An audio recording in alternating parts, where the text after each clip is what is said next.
Victoria's Secret, the Armadillo Collection. Jesus Christ. Hey, internets! Leprosy. It's Jake from Mini Terrain Domain, and this is this is Welcome to Paradise Academy, our Kids on Bikes RPG, happening every Thursday at 8:30 p.m. Eastern, right here on twitch.tv/Mini Terrain Domain. This is Season 2, Episode 5, and it is called Don't Lose Your Head, Kid. Nothing ominous or foreboding about that title. A couple of real quick announcements. We are getting a late start. Just a heads up. We've been having some glitches with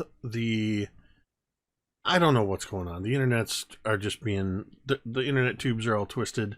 Something. So we may have some bandwidth issues. You might see some buffering. And if the stream does freeze or go off air, somebody will let you know to stand by, and we'll try to be back within 5 minutes. It's just a thing that apparently we have to deal with now. So be ready for that. We'll try to get back on the air and continue as quickly as possible. We also have a thing that if for some reason we can't get back on the stream, we will continue playing the game offline, and then you'll be able to see the VOD on the weekend when I upload it. If you look over in the upper right-hand corner up above Tamiko and M, you will see the number plus 45 and a mysterious red, white, and blue pop. And there's another one for you. Those Yay. are our domain pops. They are the domain dice for this game. They can only be awarded by things such as subscribing, resubscribing, gifting subs, tipping $5 or cheering 500 bits. Each one of those earns a domain bot for the players that they can use for adversity tokens to gain a plus one for every pop that they use to a given roll, or they can spend 5 of those to roll on the D100 mystery grab bag roll table, where only mostly good things happen, unless it's bad. So we'll see. We'll see how that works out. Oh God. Let's see. We've been just reminding you of some of the games that we have going on right now. Our schedule is this game on Thursdays.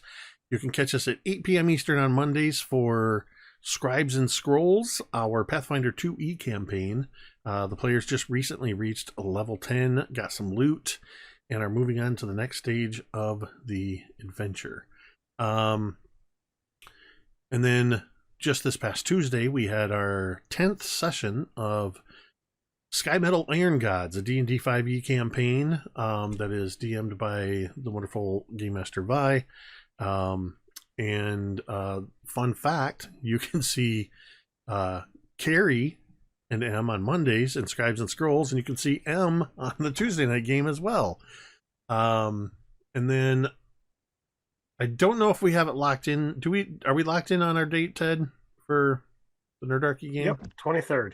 On Friday, February 23rd, you can catch Ted and I over on Nerdarchy YouTube channel for another live play of The Old Guard. It's a Da Vinci Punk setting that's just absolutely incredible, DM'd by Robin, and we are joined by our friends Asa, Carlos, and Frag.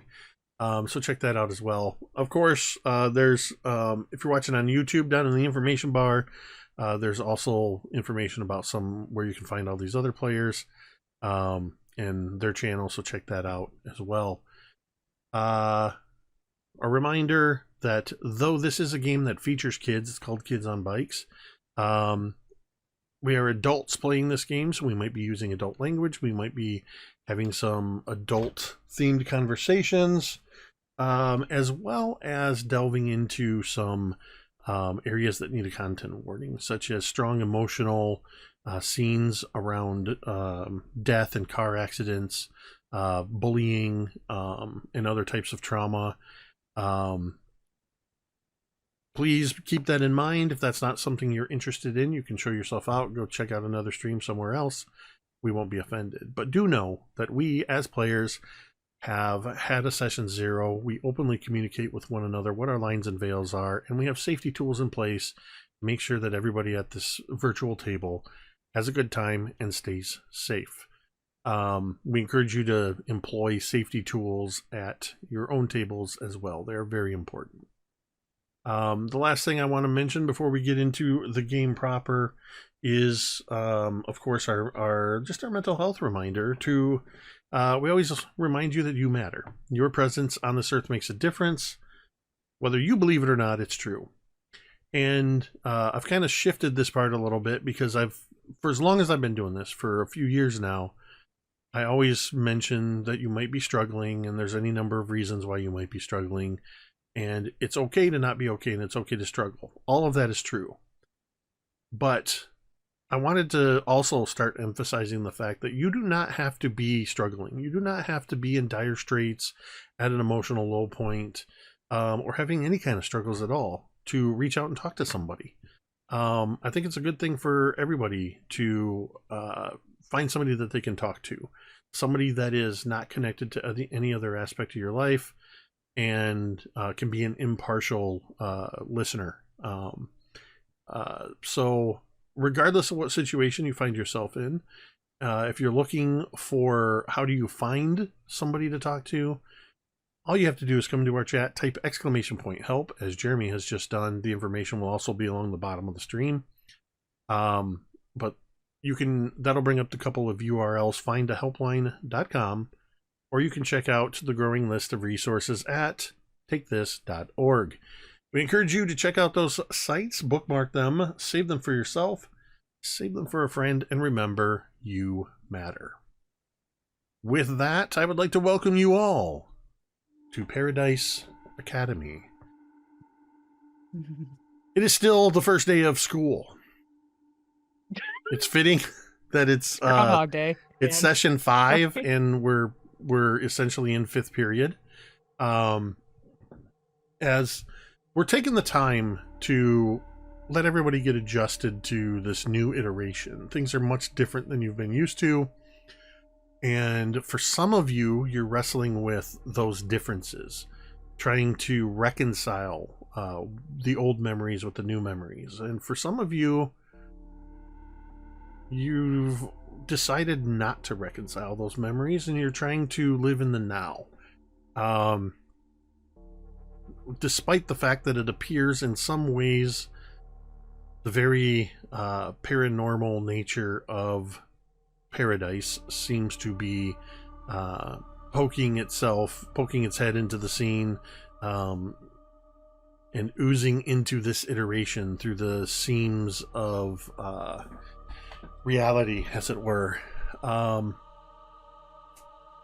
All while you're going to school and dealing with things like school dances and getting in trouble with the vice principal, and which boy or girl or whomever are you interested in or is interested in you, and maybe you're looking at who you're going to take or who's going to take you to the dance, or maybe you've just learned that as punishment you're going to be working at the dance, taking tickets and working at the punch bowl station and so on.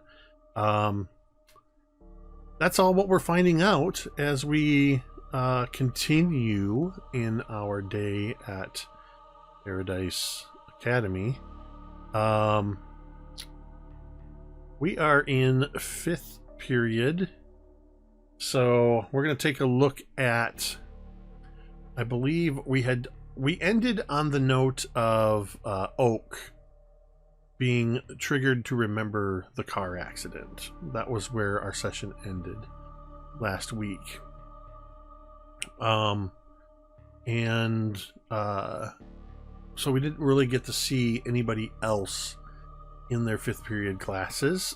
We have established that Coop is heading to band normally, but Coop, you instead know that you need to go get fitted for your mascot costume.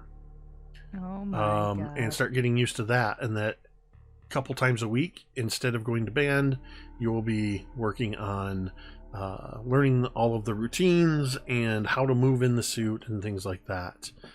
We've also got #Bucky drills. We've got Jessica and Laz in psychology together. which ought to be interesting after their lunchtime encounter. Ooh. And Rosie has wood shop, and Billy has AP calculus. What I would like to do, I think instead of having you guys roll D100s, I'm going to roll a D6. That's 1, 2, 3. Jessica, looks like we are going to start with you. And since you came up first, Jessica, you decide if you get to class before or after Laz is already there. Can it be after? And it's the only open spot. Is next to Laz. Yeah. I think that makes perfect sense that given that you were stuck in a punishment in the previous period, and not only were you given strict instructions to get straight to class, but Hefe was also under instructions to escort you to your next class.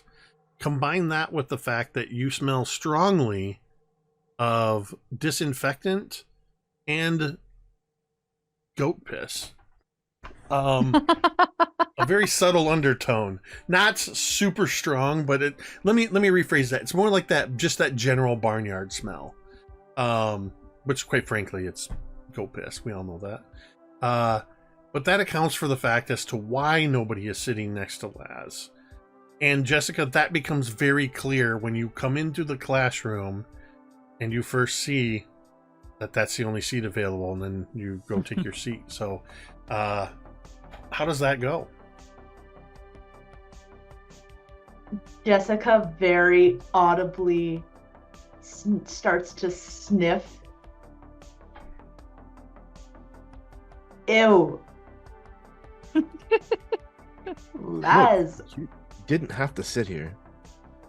She looks around at the non-existent. Why do you smell like that? He kind of like furrows his brow. Like what? He like smells the ring of his shirt. And then does a pit check. Like you just rolled around with like some pigs or something.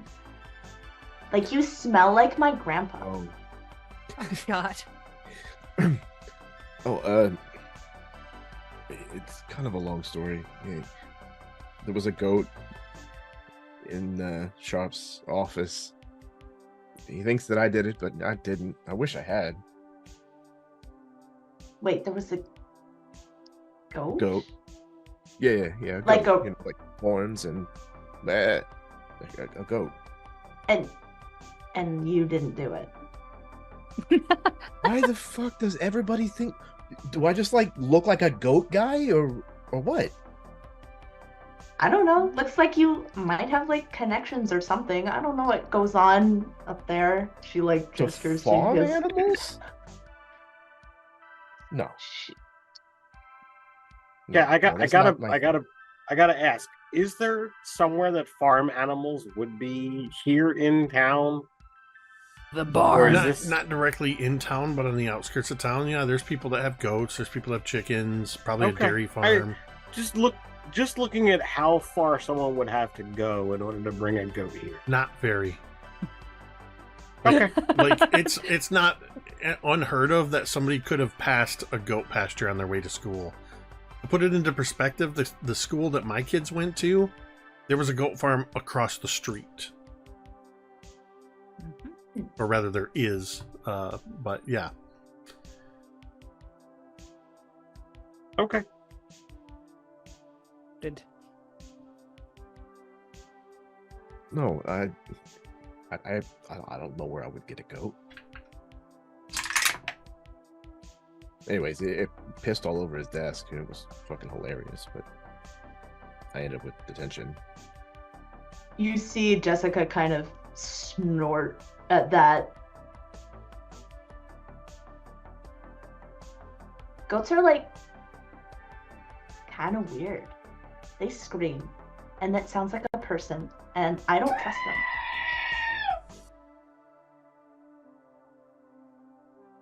Yeah, I hadn't thought of it that way, I guess.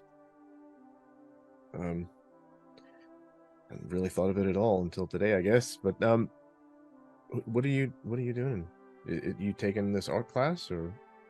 No, I thought I'd just come in for fun. It's to sit next to the goat-smelling guy.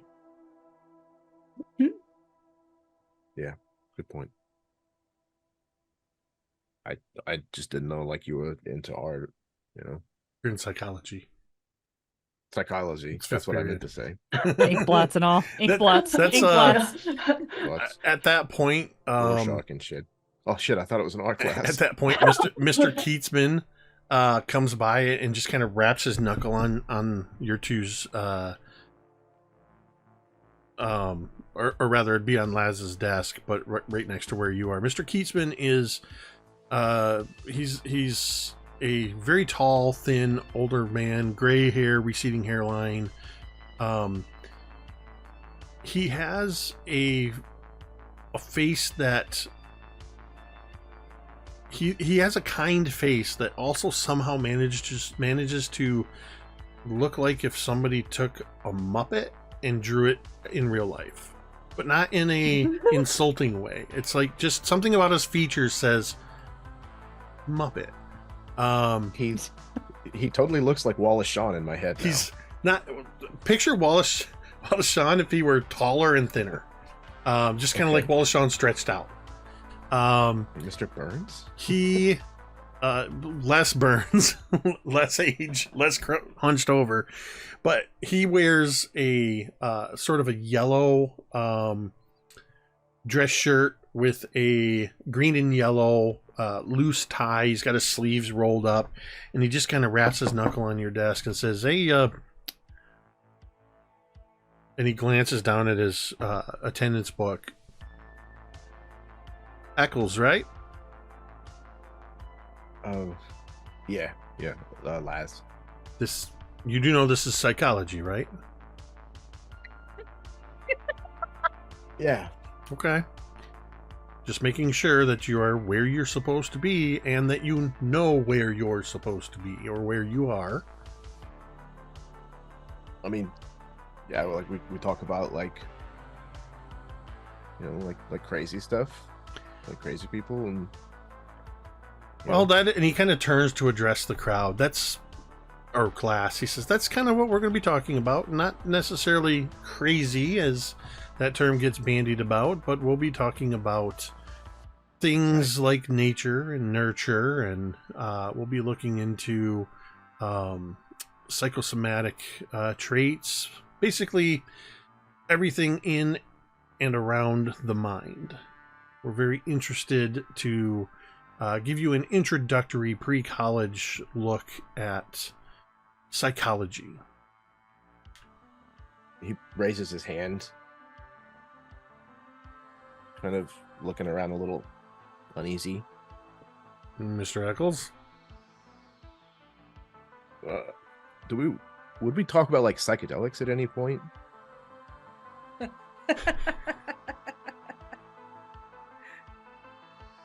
I'm not going to say that that conversation won't come up, but there is a brief section where we will talk about Timothy Leary's effects on pop culture, as well as psychedelics and how they affect the mind. We will be discussing drug use and abuse. He says, like, under his breath. He kind of takes a step and then stops. We will be discussing it. These will not be hands-on lessons.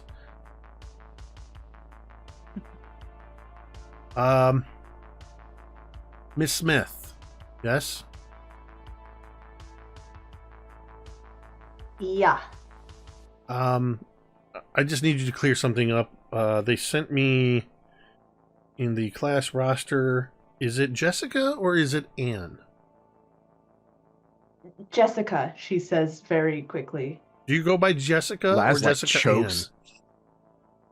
Ann? Just Jessica. It's like my middle name or whatever. Ah, okay. The way it was written here made it look like two different people. Just trying to get that straight. Thank you. Laz like shoots a look at Jessica. Your middle name? She like shrugs.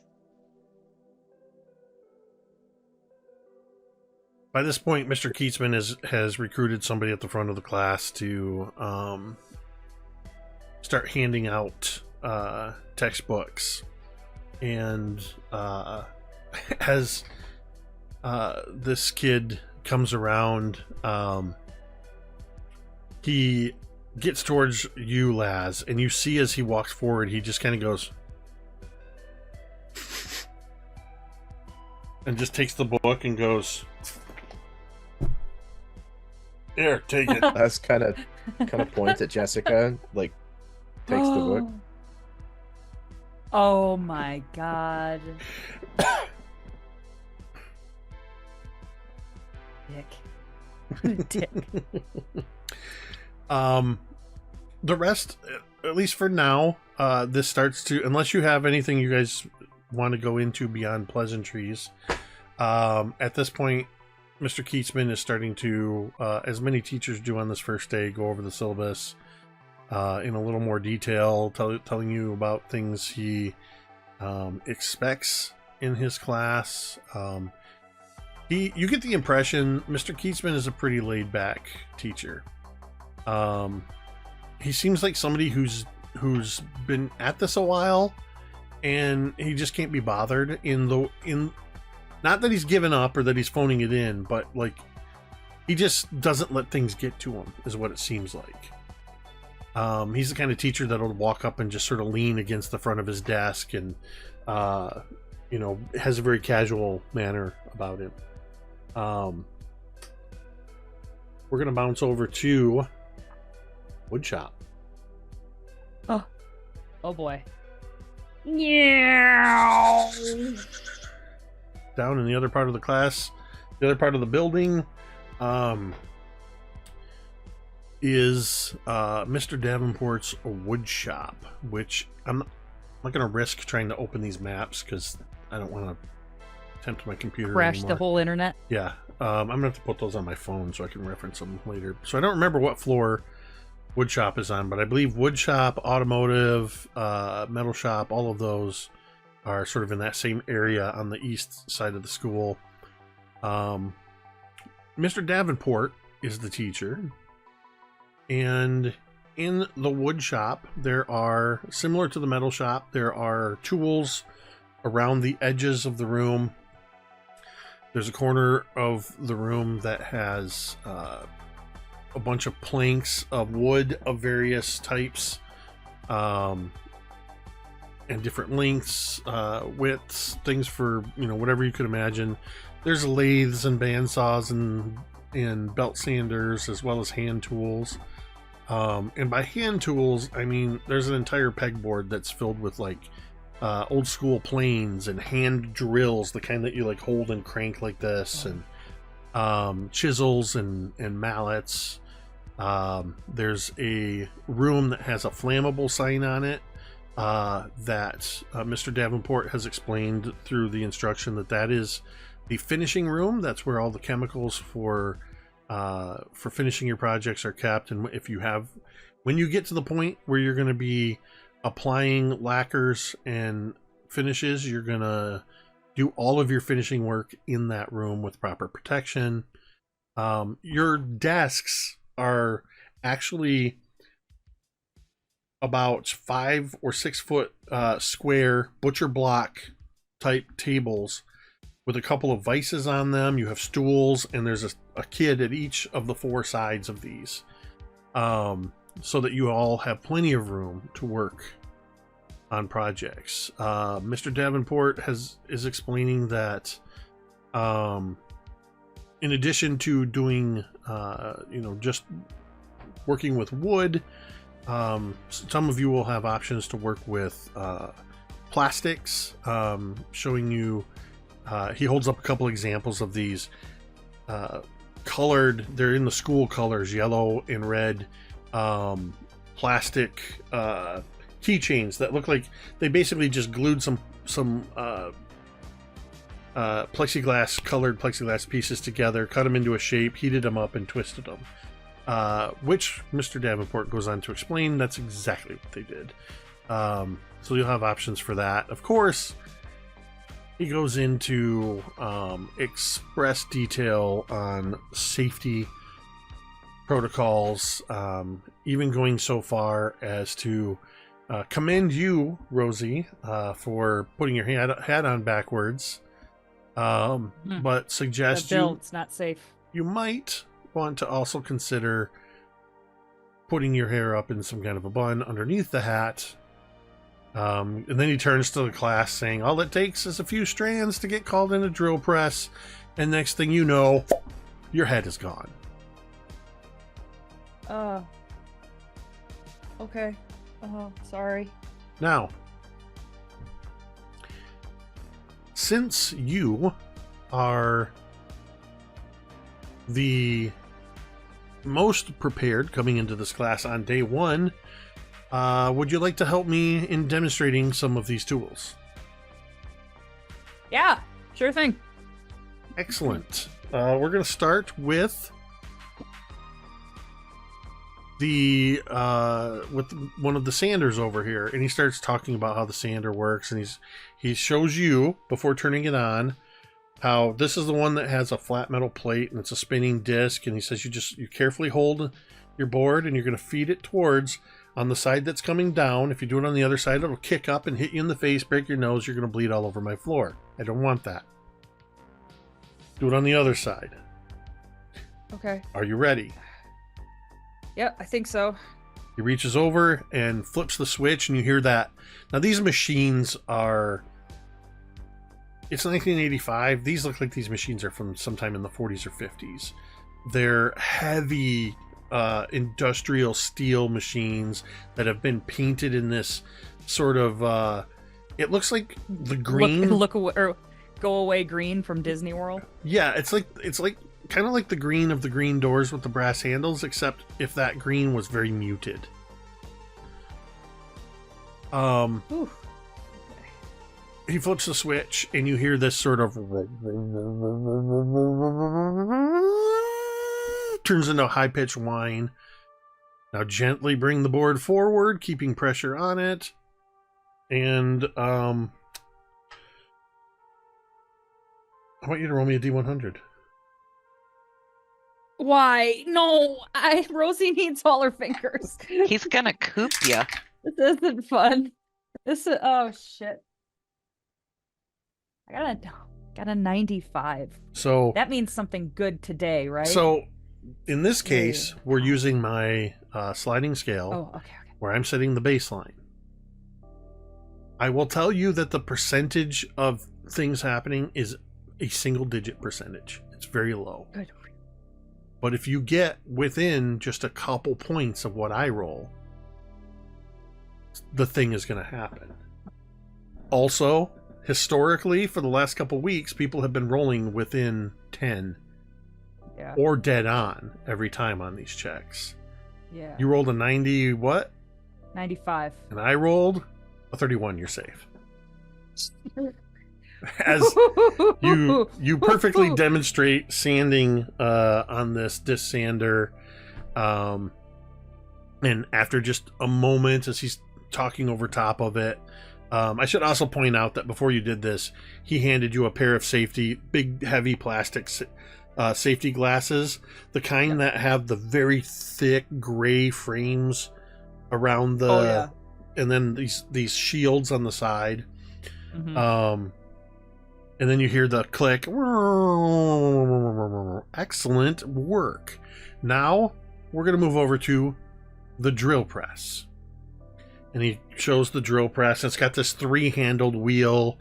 And he's got a very large drill bit on there with a spade type end. He explains this is a Forstner bit. It's when you need to drill larger holes in wood.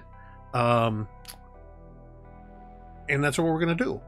So you're going to hold one hand, you're going to brace the wood, With your other hand, you're going to turn this wheel and it's going to lower the drill bit slowly down to the wood and then start going through the wood. Are you ready? Yeah, as ready as I can be, I guess. All right. He flips Rosie's the switch. kind of bullshitting at this point. He flips She's pretty the confident switch, after the big circular saw. and you see the drill go immediately. Just spins right up, and it's just. And he's now bring the handle down. You start to lower the handle down, and the Forstner bit has a sharp triangular point before the blades actually touch. And that comes down and kicks or hits, and then the blades hit, and I want you to roll a D100 again.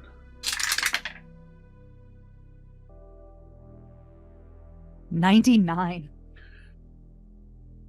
For a second, I thought I rolled 100, but I rolled a 10. The one was in shadow. So, again, drill right through the wood, no problem. Okay. You're doing really good. You're almost like a natural at this. Who knew? And Rosie's looking and she's all proud of the one hole she drilled in this piece of wood. He points over 2 machines over. He says, that there is the lathe. We're going to see, Okay. not What right does it do? away. We'll see how you do. But if I think you're up to it and you want to, that is where you could make your very own baseball bat.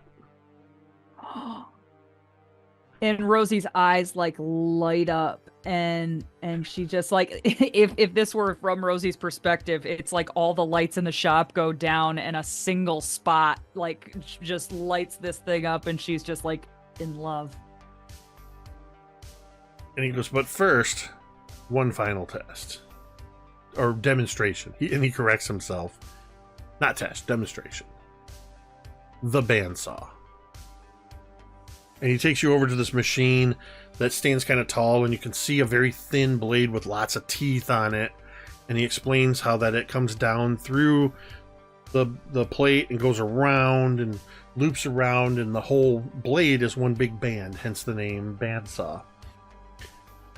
He said you want to be very careful with your fingers, just like on the table saw, and well, just about anything you do here. If you don't do it right, it can kick away from you, or if you have loose clothing, loose hair, it can get caught in, and off with your head.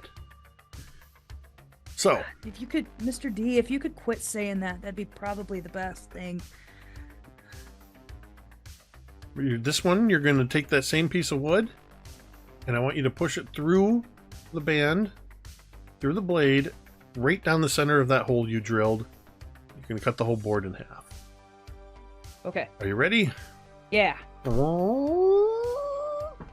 You start to push through, and the blade hits, and you start hearing that sawdust is flying.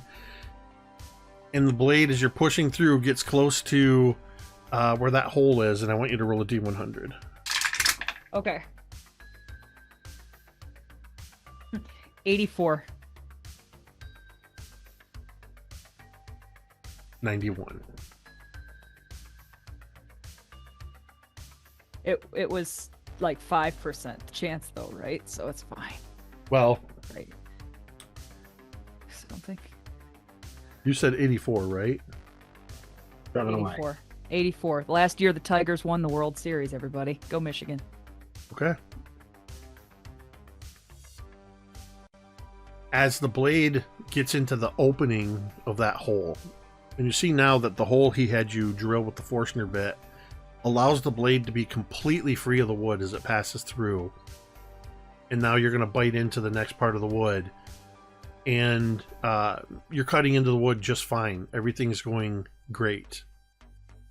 When you get to that last bit of the wood, before it comes all the way through, something catches. And on the evens is right, odds is left. I rolled a 5. Left hand. I already forgot what it means. Left hand. You feel the board pull. and your thumb goes into the blade. Oh! Not completely, But it. but enough that, in fact, I want you to make a flight check. Oh. This is going to determine God. how far you get cut. Okay. My flight is my best thing. Just kidding. It's my D4. I got a 3 + 1, which is 4. So. Just a reminder Plus that one you 'cause have I'm a 47 domain tomes available to you. I'm curious at this point, and you said that it's not lopped off. You said Well, that it's. I on said that, footage. and then I said we're going to roll to see how you do with your flight check, is what I said. Give me 1 pop, and we'll make it a 5. 5 is fine. 5 is fine. Okay. That's what the DC was. This one, you were like, I rolled a 3, I get a +1, that's 4. I'm trying to remind you have pops without being blatant about it. Ooh, thanks, Say. Oh God. You it's one of those things where you just feel the blade nick your finger, and your reflexes kick in so fast that you just jerk your hand back, and you almost deck Mr. Davenport, who was standing over your shoulder, and he grabs at your wrist. Let me look, and you hear the saw winding down, and he takes a look at it. It looks like the whole thing's there. Oh, good. It's gonna bleed, and Ow!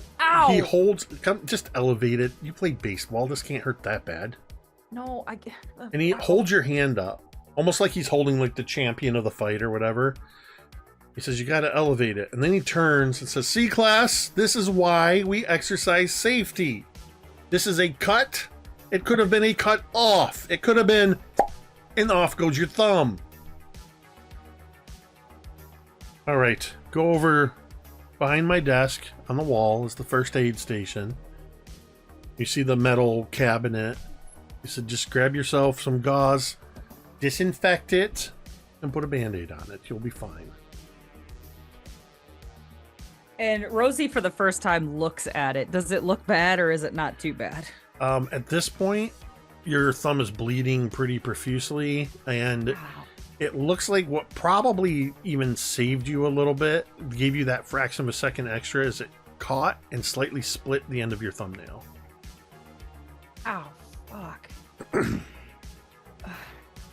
Okay, and so Rosie is like still trying to elevate it, but she's like holding onto it now, and she goes over to the desk, and more than anything, she's embarrassed at this point. Like, she was doing so well. And now it hurts, and she's embarrassed. I'm Insult gonna and say, injury. as you're heading over to the thing, you would have noticed that he was in class with you. But just in case, he's making sure that you notice. As you hear, way to go, left thumb. So we're going to call you from now on Left Thumb. It's Leonard. What a dick. What a dick. Leonard is Coach Shakiti's son. And as Rosie's going by, and she would just kind of like, she would get close enough, and she'd be like, I didn't lose this one, fucker. And then she would just keep going over towards the desk. I want you to make a flight check. And I'm going to make an opposed check. 2. Where's my stay at? Okay, so he's... You said a 2? Yeah. This is not for injury. I'm just going to let this one stand. I'm not losing a limb over this one. I rolled a... Is it 6 or 9? I rolled a 6. Which beats you...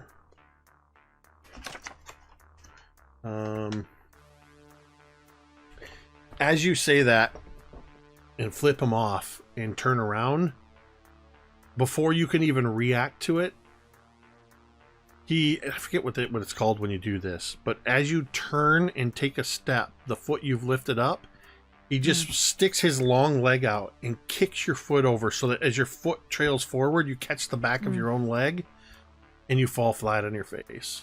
And shoelaced me. What a dick. And Watch where Rosie you're going, left thumb. Rosie is pissed. Use some extra bandages. I think the loss of blood is affecting your balance. Rosie just gets up and is calling it quits, kind of like just quitting while she's ahead, and will go over and starts wrapping up her thumb and is just muttering angrily as she's doing it and disinfects it, and it stings, and like puts the peroxide on and all of that shit, and then yeah. No offense, but wouldn't it be quitting while you're behind? Listen, Rosie is batting 667 right now, so I will fucking listen. We're doing fine.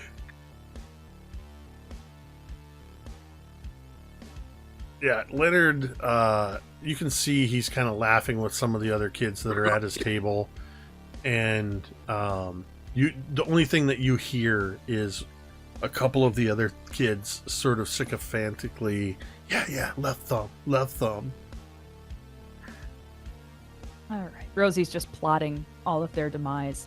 Next time she is pitching, he's catching one right in the fucking temple, and it's yeah, just making many plans right now. So you head over and you take the peroxide, and right next to where this is, there's like just a little like first aid station. There's a little sink, little basin. You start pouring the peroxide over your thumb, and of course it quickly washes away the blood, and it does that wonderful thing that hydrogen peroxide does, where it goes and bubbles up. And you take the gauze to wipe it away so you can put a band-aid on. As you wipe it away, there's no cut on your thumb. In fact, there's not a mark anywhere except turning your thumb over. The very end of the nail is split where one of the teeth of the bandsaw caught it and started the cut. The peroxide has cleared all of the blood away, but there's no cut on your thumb.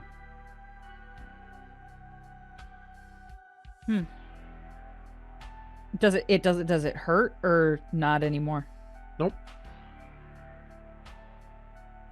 Rosie kind of like looks at it and looks back at the kids and like looks at Mr. Davenport and kind of looks back at it one more time, and she wraps it up anyway, like maybe thinking like that the blood loss is getting to her for a second, and it's just like and then just like wraps it up anyway and goes back to the rest of the crew. As as you go and sit down with a slightly confused look and your thumb bandaged, the rest of the class continues on without incident, and we are now going to go to Coop. Coop, you showed up to where's your schedule here? Coop, you showed up to band with Mr. LaJoy. Mr. LaJoy has a not terribly thick, but one of those, it looks like a caterpillar across the entirety of his lip. Big old mustache. He wears round spectacles. He has the hair fringe with the the bald on top. Doesn't even bother doing a comb over.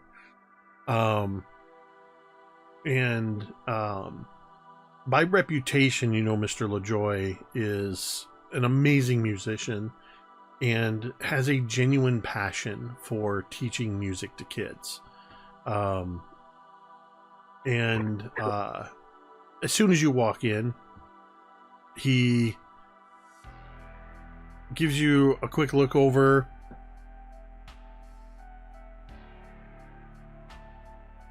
You're Kenny Cooper, yeah? Yep, I sure am. So how does this work? Do I just sit anywhere? Or No, actually, you're going to you're actually not going to be in class with us today. Oh, You'll come here a couple times a week. In fact, you'll be here 3 days out of the 5 days of the week. Since it is your first day, we wanted to get you down right away. You're going to get fitted for the Bucky costume. Make sure everything fits properly. Make sure that you can move around in it. And just keep I'm not going to have to use clips and rubber bands anymore? What?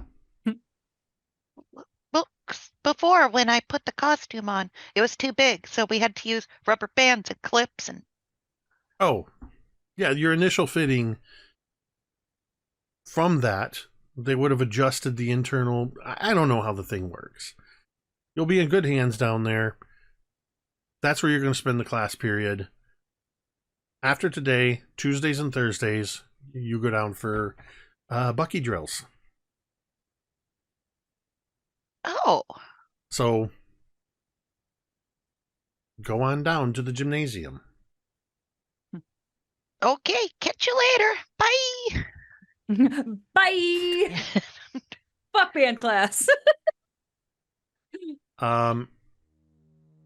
You have to walk downstairs to the gym, which you've already been to.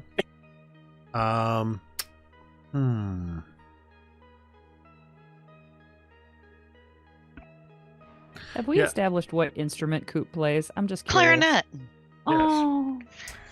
So Clarinet. He's gonna honk honk his way through, Wins for life. all the That's songs. amazing. So we're gonna go to the first Coop. It is now officially class starting time, and you have to walk down to the gymnasium by yourself in the empty hallways. Which, other than when you came to see the counselor, you haven't been in the school without anybody else.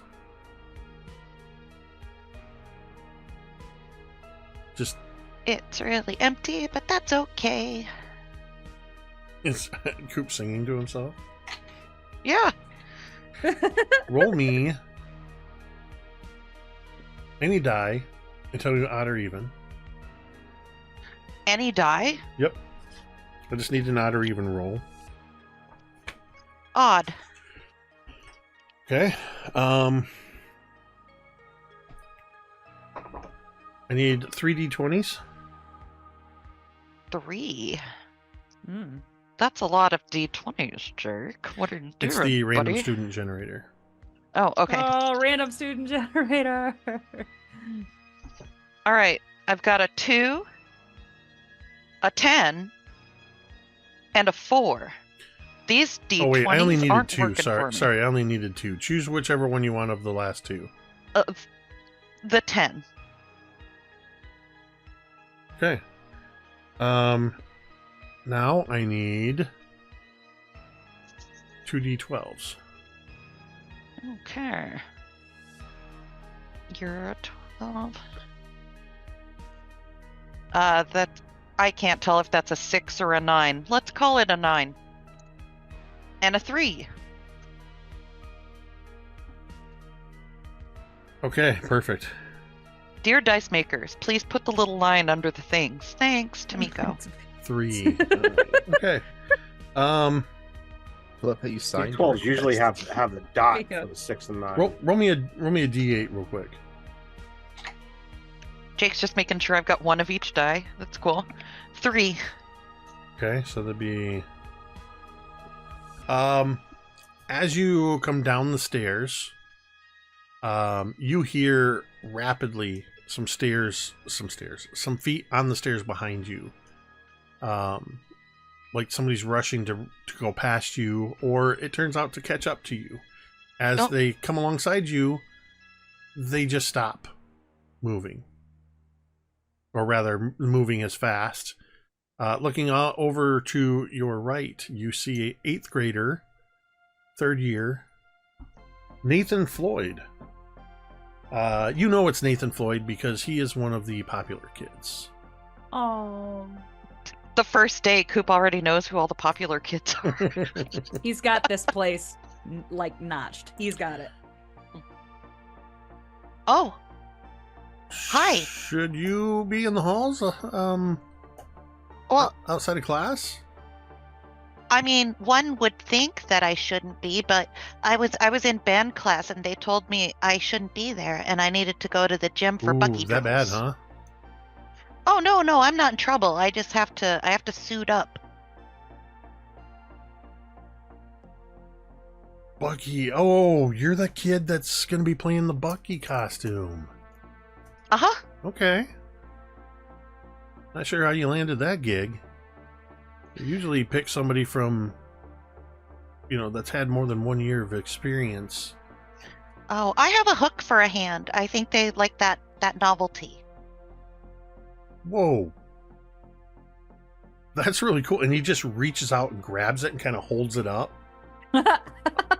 Oh, that's not sharp at all. What do these rubber bands do? Is that how you... Oh, that's how I move it. And I do the thing and I make the things go conk, conk, conk. Oh, and you see he's kind of fidgeting, or he's holding it just enough that it's kind of twisting it, almost unhooking it from where it kind of goes over your the end of your arm. And he goes, so you need those. Okay, so you open it, and then when you let go, it closes them. Yeah. So then this would probably suck. And you see as he quickly moves up with a pocket knife and goes, zing, and cuts the rubber bands. And the claw goes, ping. What the hell, man? And Coop pushes him down the stairs. You can certainly try. Oh my god. That escalated quickly. Coop is a boss. Yeah, fuck you. Oh my gosh. Dead. This is going to be... I did not expect that from Coop. God damn. I Coop's push him got a down the mean- stairs. Coop's entering his villain era, and I am here for it. Laz, I think I know who's going to be helping you at the dance. I fully support the push. Hold on. These... I'm here for Oh, it. here we go. Okay, so that's going to be your fight versus Nathan's brawn. Oh, well. Just so you guys know, fight's my D4. Yay! We're all rolling our strengths tonight. That's fun. Oh, I've got an explode. Okay. Yeah. Oh, I've got Again? 2 explodes. Whoa. Yeah. Putting that Kill D4 to him. use. Balls. Kill him. 2. So what am I at? 10? 10. 10. Damn. That's so damn good. You are the attacker. And with a 10, your roll is greater by 7 to 9. You beat his 2. Oh my god. I wasn't expecting this. You've You've have- done something. You narrate your attack. Come on, this is Sparta. Do it. This Coop's a little man. He's not Oak Little, but he's a little man. And he's just freshly coming to terms with his getting used to his hook and functioning, and relearning how to do things and whatnot. And this little prick decides that he wants to try to be the worst kind of mean. Like, that's more than a prank. You're messing with a man's prosthetic. Yeah. And Coop just, what is it? A veil of red just kind of goes over his eyesight briefly, and he doesn't even think about what he's doing. He just shoves. Oof. It's almost like an instinct. And then he immediately regrets it. He goes, "Oh no!" So the next part of the narrative result of this is the defender is badly hurt.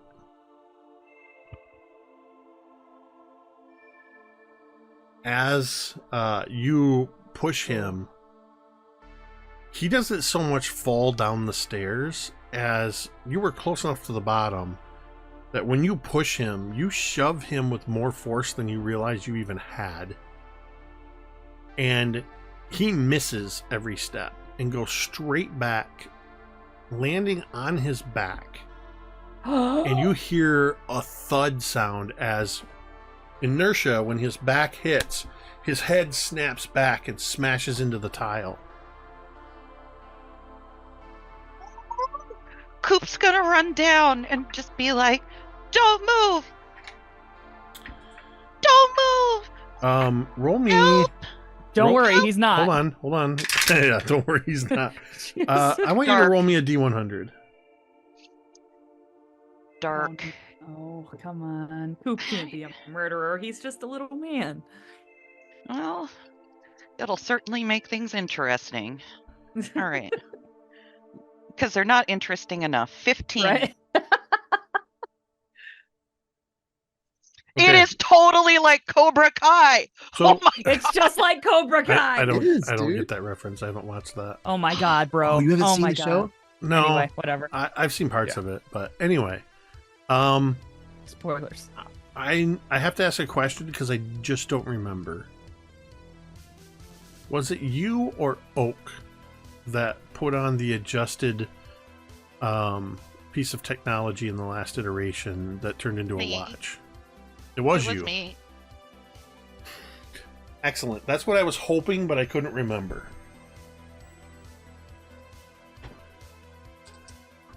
You rolled a 15, yeah? Yeah. Perfect. Please don't kill the kid, Jake. As this kid falls down, you hear that thud. He doesn't move.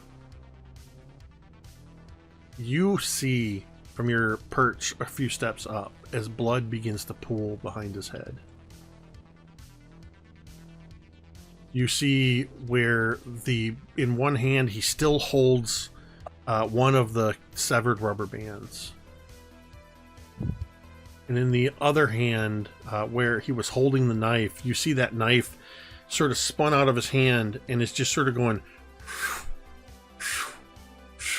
slowly spinning down as the pool of blood continues to grow.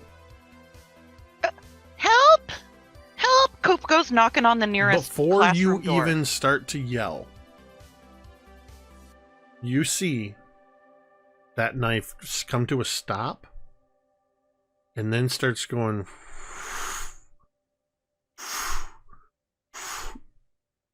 and suddenly slides across the floor into his hand. You see the blood pool getting smaller, and you watch as this kid Nathan comes flying up the stairs into your arms. You watch as he holds the broken end of the rubber band and then puts it to your wrist and flicks the knife, and all of a sudden your hand is back to normal. He puts the knife aside, and you hear this sort of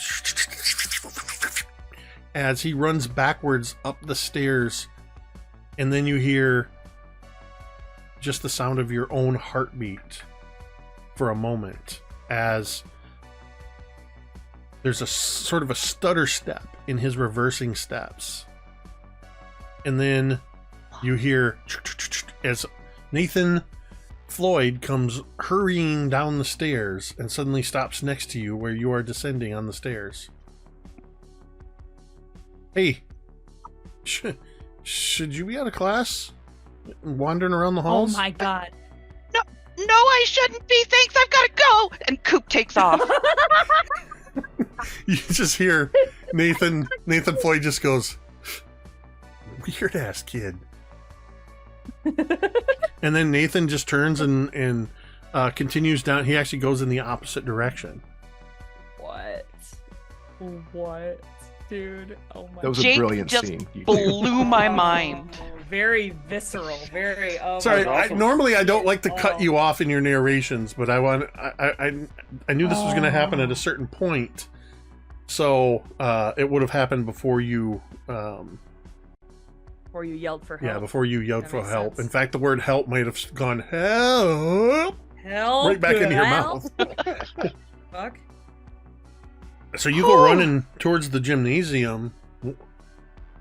Where are you going? Are you going to where you're supposed to go? What are you doing? Go into the gym. Coop doesn't know what to do. He doesn't know how to process this. He's just running to the gym, and he just bursts in, red-faced, out of breath, and panicked. And You he's just killed like, a man. I'm Bucky. I don't know what to do. Help me. You just hear the sounds of you actually hear that very much remembered sound of the dodgeballs flying around, sneakers on the floor, as you burst in and say, I'm Bucky, I don't know what to do. As all of the kids sort of stop what they're doing and turn to look, and one kid who's just looking at you just goes, boom! He gets clobbered in the head with the... Oh my god. And Just Stop the violence. they all just stop to look at this little kid that came running in. just spit hangs in the air for a minute after his head flies out of frame. That's how hard. Just boom. After a moment, you see the figure of Coach Shakiti come. He's kind of blows his whistle and just makes a motion to keep going to the people playing dodgeball. Their game picks back up, and you see him. He does this. Coach Shakiti walks this way all the time. He's got that massive upper body, and he sort of leans forward and he walks like this. Oh, Jesus Christ. I know that walk. Is that What is also the how meaning of you Leonard bursting walks? in here like this? I'm sorry, Coach Takiti. They told me that I had to come and Bucky drill something. Ah, you're going to be the mascot. Uh-huh. Excellent. You come back to the locker room. Come back to my office, and we'll get you started. Okay. Whew. Is there some place to sit down back there? I need to sit down for a second. There's plenty of places to sit down. Weren't you in my first period gym class? I was. You've been in the locker room. Yeah. Yeah. That's right. It's been such a long day already. This first day. Feels like it's gone on for weeks. He leads you back into the locker room and to his office. And in the back corner of the office is a closet. And he opens up the door, and inside there is a very large steamer trunk. Everything you need for Bucky is inside there. You go ahead, put the suit on, come out onto the gym floor, and I'll start you on some very basic movement drills. After gym, you will put the Bucky costume back into this trunk, and it will go back into my office. It stays in my office when you are not drilling and when you are not using it for pep assemblies and games. Okay. Well, have at it. And he turns around and walks out and heads back. You hear after a moment the door swing shut as he heads out into the gym, and you hear in the distance the blowing of his whistle. My friends are never gonna believe this. So, do you start to put on your costume? Yeah. He puts on the costume. As you open up the chest, you see it's sort of just this bundle of furry legs and arms and belly, and there's the Paradise Bluffs t-shirt that's sort of sewn into the body part, upper body part of it, and you sort of, you pull that on, and then the feet go on in like boots, and then there's these like glove attachments that go on, and everything sort of snaps and velcros in, and you turn to the trunk, and the Bucky head is not there.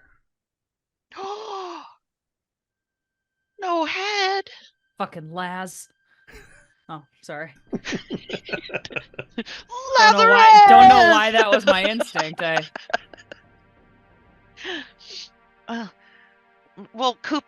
looks around and behind things and whatnot to see if he can find it, to no avail. He just shrugs and wanders out headless. As soon as you step out onto the gymnasium floor, Shakidi blows his whistle, but he does it in a couple of real quick chirps. The kids keep playing dodgeball, and he turns and he's doing that walking towards you. What do you think you're doing? I don't know what to tell you, Coach. The You suit do not ain't come got out. no head. Nobody sees you without the full costume on. That's why you change in the office. Nobody sees you get into the costume. Nobody sees you out of the costume, and you never come into view of everybody without your head. But there is no head. What do you mean there is no head? There's no head, man. I looked everywhere. Show me. And he immediately Sure. goes into the office, and he looks inside the trunk, looks at you, closes the lid of the trunk part way to look behind it, opens it back up and looks in it again. Where is the head? I don't know. I just got here. Day one. I leave you alone in my office for a few minutes to put on the suit for the first time, well, the second time. And you've already lost your head. Tell me about it. No, I've only been here for like 5 minutes. What could I have possibly done with it? It wasn't there. Ah, I see. And you see that Coach Shakidi is looking over your shoulder out into the locker room. Turning to look, you see the Bucky head, seeming to almost disembodied, floating in the air. This cartoonish deer with it doesn't have a long snout. It's kind of rounded.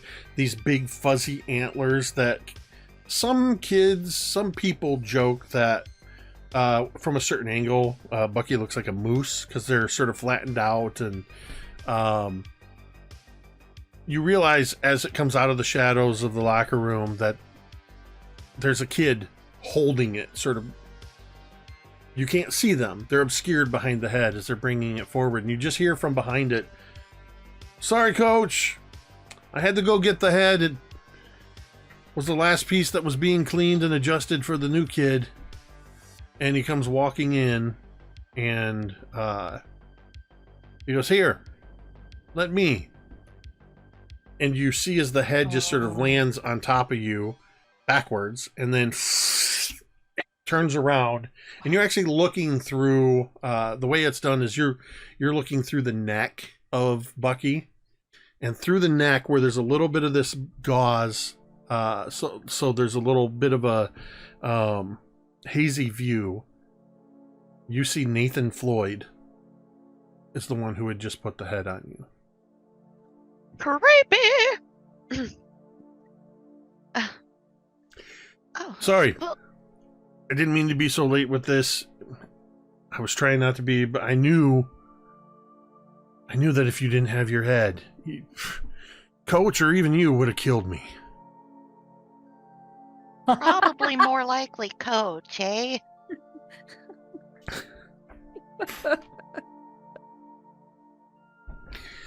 All right, listen. I gotta get back to class, but on Tuesdays and Thursdays, I'm gonna be here running drills with you. Oh, it's like a haunting Coop now. Okay, I'll see you later. And as he runs off into the distance, that's where we're gonna cut over to Billy. Oh boy. Billy, you're in AP Calculus. Oh. Your teacher is Mrs. Chance. And give me a second.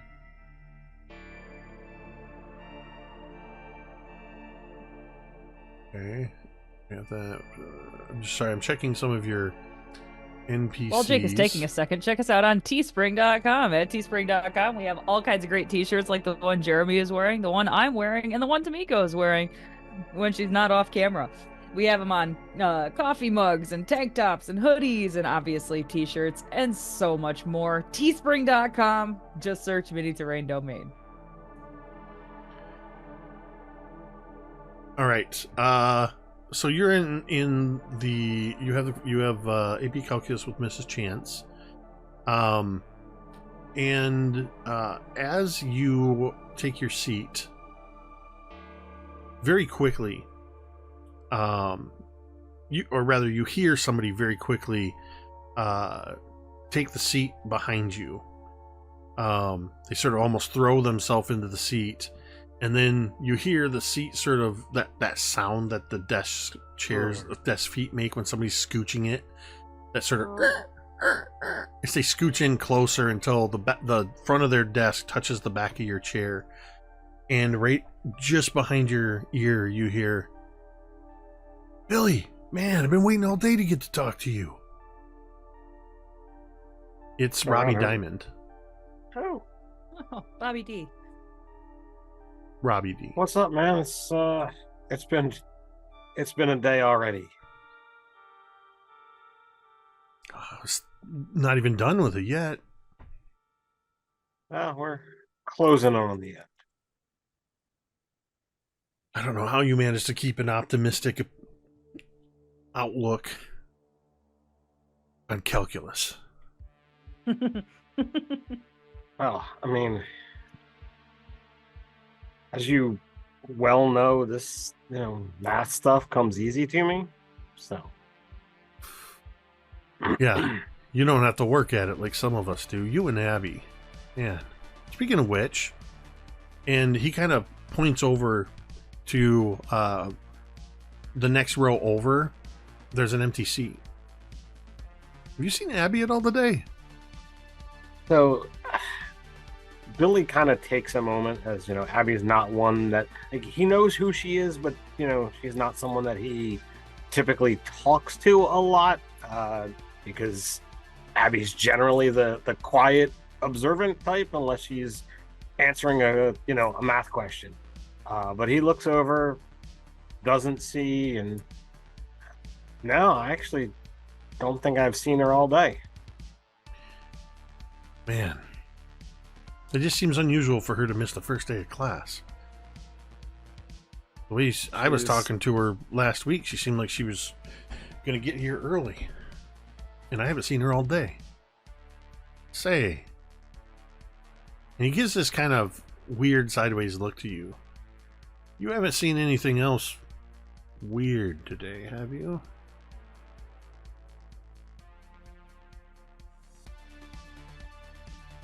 I think there's a lot of weird things going on.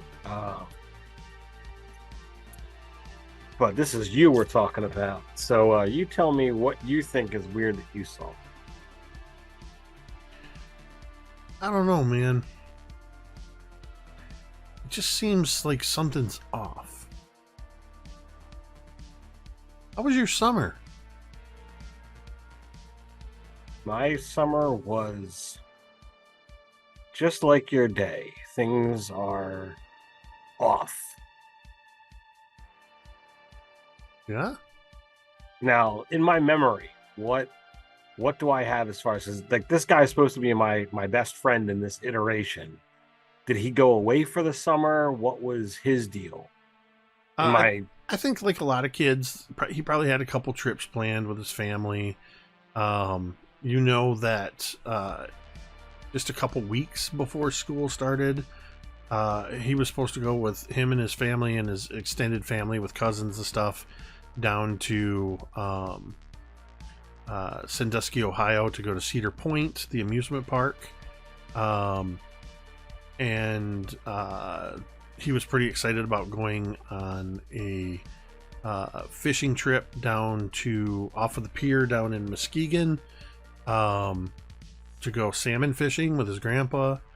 Other than that, he stayed around Paradise. you tell me if in your new memories, if you took any particular trips with the Stapler family. Well, I mean, there's always going to be the, shall we say, the monthly excursion where we all go somewhere. Our month in the Hamptons. Oh. Whether we legitimately leave or not is a whole nother question. But you know, the Staplers have an ongoing reservation. But you know, it is what it is. So I would say, you know, that there were probably a couple of, you know, times that we hung out, you know, to try and play catch up, so I know what had actually happened, you know, for his trips, but they were, you know, fleeting at best, because we obviously know that I spent the summer, you know, bulk of it with, you know, the new friends. You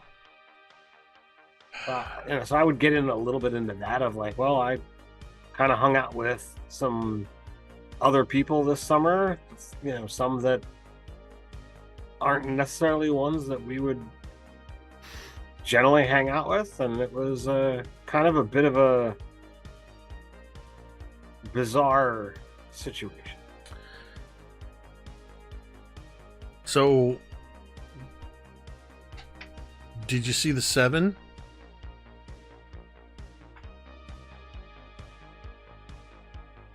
So racking my brain for what is this iteration's meaning of that particular phrase.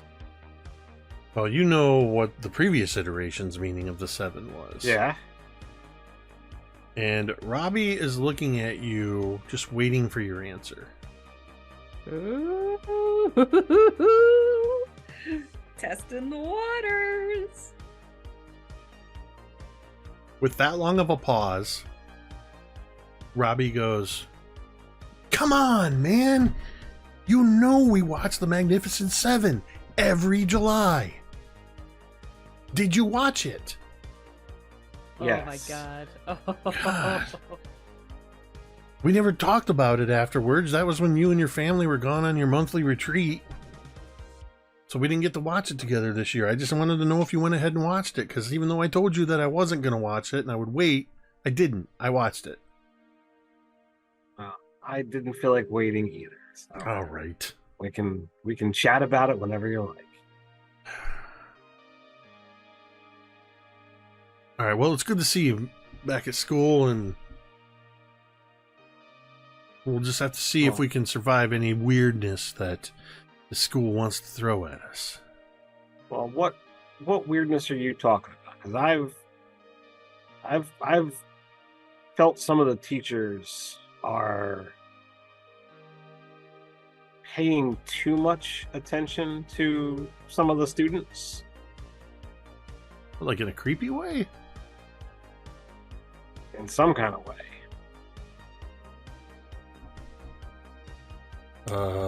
I hadn't noticed anything like that. I just meant weirdness, like it's like school, man. We're 15. Our bodies are changing. We're getting hair in weird places. We're starting to take an interest in girls or boys or whatever. And look, they're starting to notice you too. You look like you were working out over the summer. There's definitely got some good exercise this summer, shall we say. But like I said, I think there's more to it than just, you know, typical teenager weirdness. Well, the first chance we get to hang out outside of school, the one mystery that I would like to have solved with you is, why do you sound like a 45-year-old man all of a sudden? Smile, Billy. Have some fun. Oh, I mean, I don't know. It was a lot. So sure, we can catch up after school, and I can I can share some things, but I put on a decent bit of muscle. I put on inches of height. Some things are just a little bit more serious now. I don't want that to change you or us. But I'm not jealous or anything. If anything, I'm just going to stick closer to you when if anybody starts giving us trouble. You kind of like you could give them what for. If I have to. All right, well, and that's when you realize that at this point, probably for about a minute, you two have been talking after the bell rang, and you realize that the entire class and Mrs. Chance are just looking at you. Mrs. Chance says, "Are you boys done catching up?" I just take a deep breath and sigh. I'm very sorry. Well, Mr. Stapler and Mr. Diamond appear to have finished their introductions and catching up from the summer, so we can get on with advanced placement calculus. This is not going to be an easy year. And she kind of trails off as she starts going into explanations of what you have in store for you.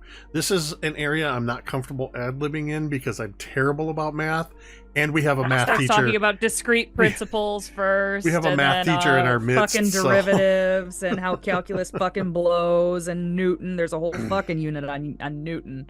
So, one thing I would like to do for this next bit, we're going to skip ahead to 6th period, but I don't know that we're necessarily going to go to everybody's 6th period. There are two groups that have classes together, or two pairs of you that have some classes together that I'm really curious to see. Before we leave calculus, I would like to spend a pop and get a read on one Mrs. Chance. What kind of a read? Okay. So I want to find out if there's anything odd going on with her that would be linked to this iteration. I don't believe Chance was a name that we had encountered previously. So this would be entirely a new person for us. So this is going to be take you down to 45.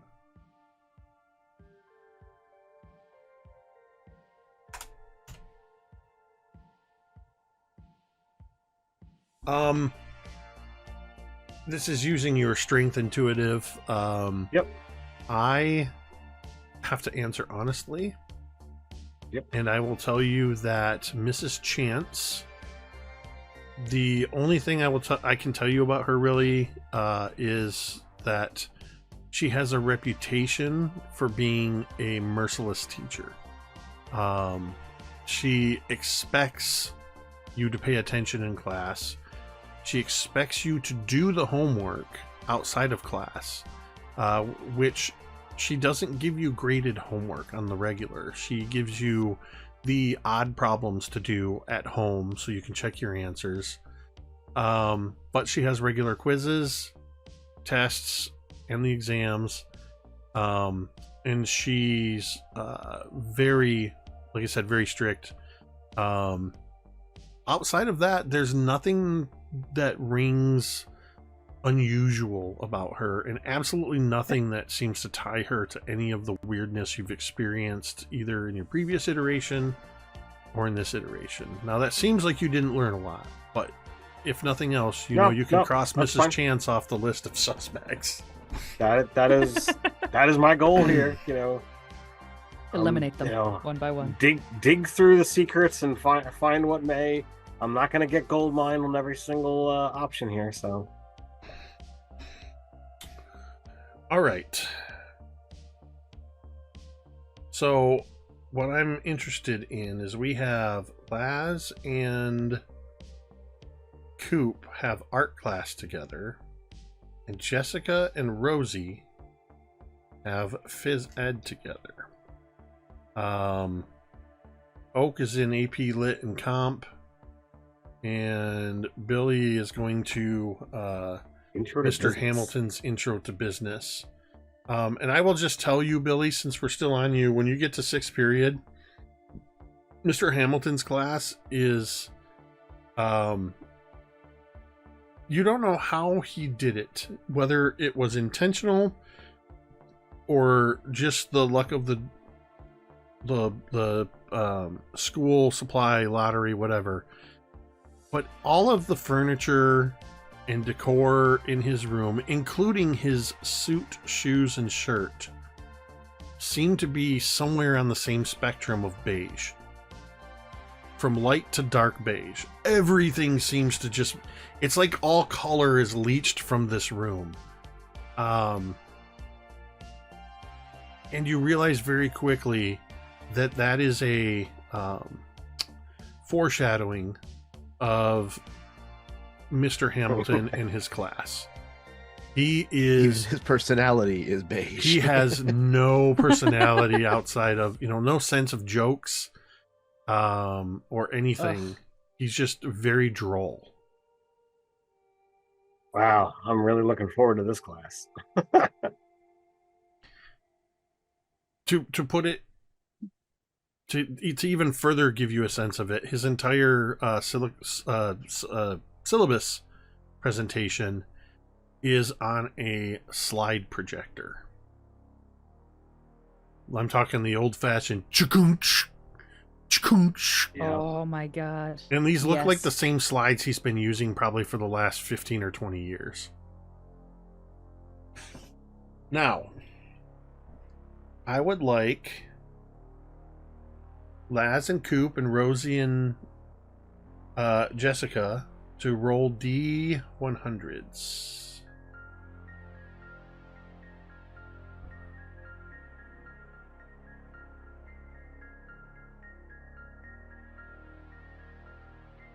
Alright, so we've got a...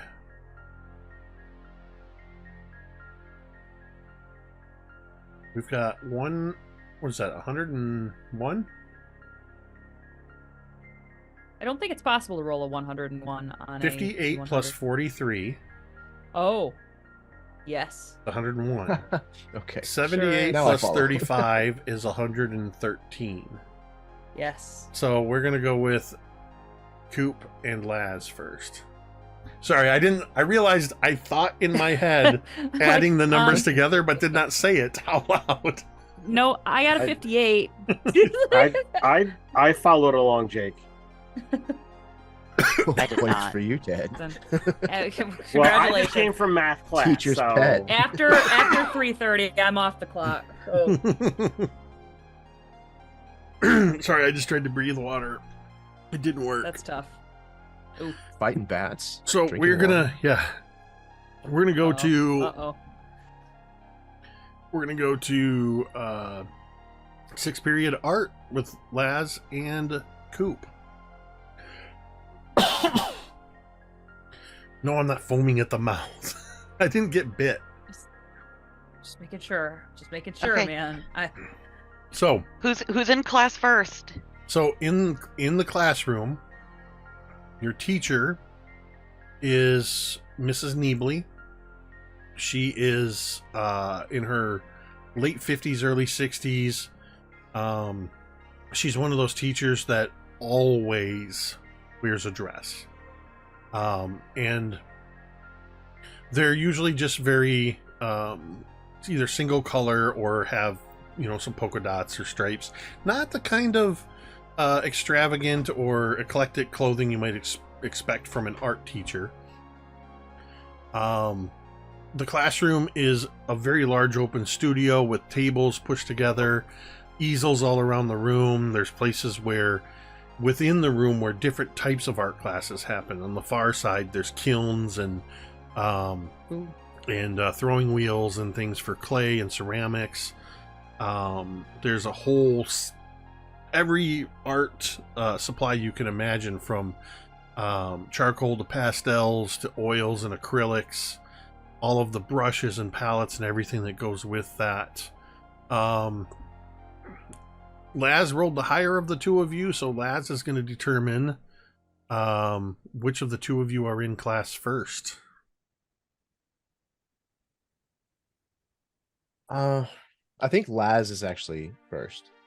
I think when Coop comes in, Laz is looking through all of the different like mediums, all of the different paints.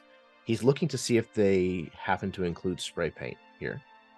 Oh, God. He's pretty sure they didn't, but he's looking with a little bit of hope.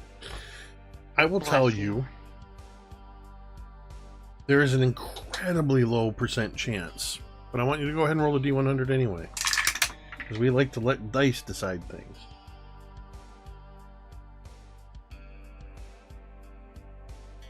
Okay, 91.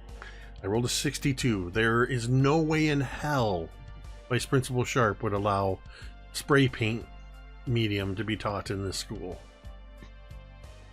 Yep. So he just kind of like, when he realizes that it's not here, he kind of clucks his tongue to himself. Man. So that means that Coop, when you arrive, Laz is already in the classroom, just kind of checking out the supplies and stuff. Oh, Laz, is that you? And Coop just laser focuses onto Laz. Hey, Coop. You taking art class? Yeah, I'm taking the art. What are you looking at? Paints? And Coop goes over, looks at some of the paints, grabs an oversized paint-covered smock, and puts it on him. Aww. Laz, go ahead. Sorry. is anyone around us, Well, or is it still first off- people are shuffling in? First off, everybody that was already in the class is absolutely looking at this little tiny first year that seems to know and is just rushing up to and talking to that loner weirdo fifth year.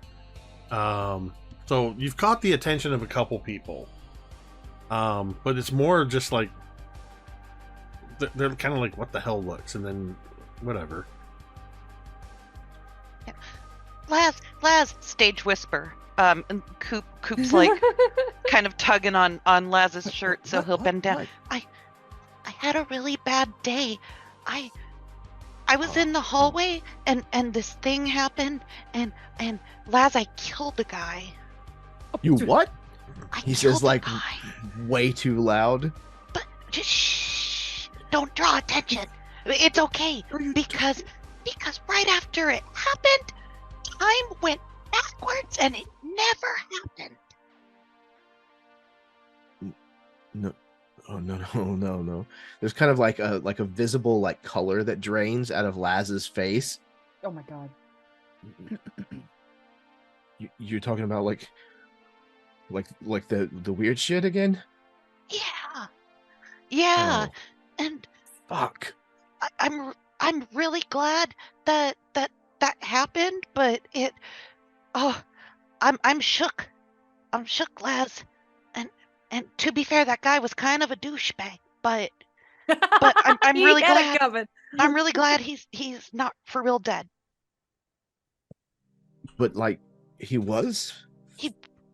I think so. He was lying on the floor, bleeding out of his head. Hey, okay. Oh, did anybody see? I don't know, but I don't think it matters because it never happened. And he didn't like act weird or anything afterwards? No, in fact, he's the guy I have to run Bucky drills with. Okay. It's a bitch.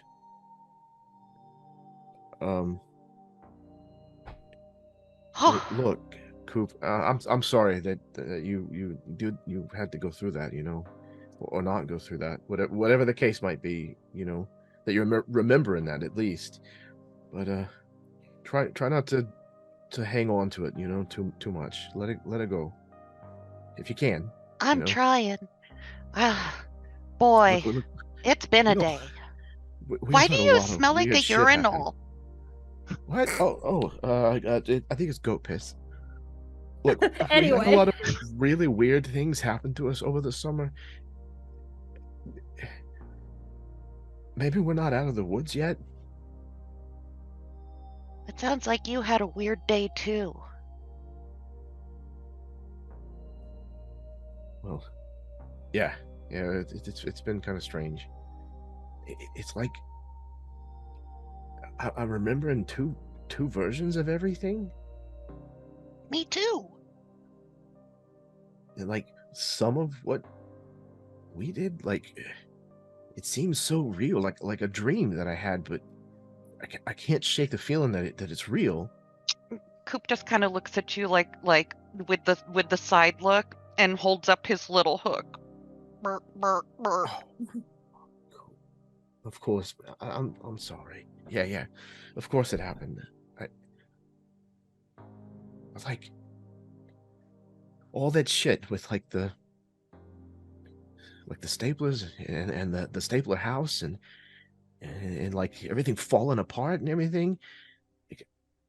So this is all fake.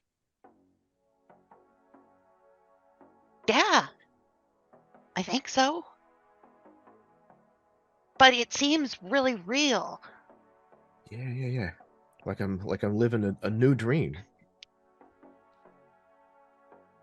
Okay, look, let's just make it through today. I think the rest of everybody's plan is to get together at some point tonight and At pizza. Maniacs. Pizza. Yeah. Okay. All right, yeah. I guess I'll be there then. Fuck. Something that hasn't happened since before lunchtime suddenly happens again. Power surges and drops. There's a flickering as the lights are trying to come back on. Some of the fluorescent lights are out of sync, are kind of pinging. Ping, ping, ping. And as this is happening, and just before the lights and the power come back up, Coop, you hear, as if somebody is standing right next to you, a voice says, "Hello, Coop." Ah. The voice you hear is Persephone's.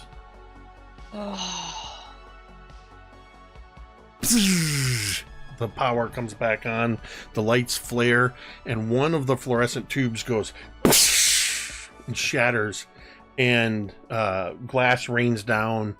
The table of kids that's over in the corner there quickly scramble out of the way. Mrs. Neebly immediately heads over there, trying to keep the kids away. I think there's a brief moment that we see similarly to earlier whenever Coop had like a moment of just like reaction, just completely involuntary reaction. We see that from Laz, and Laz has actually put his body and his hand like over Coop.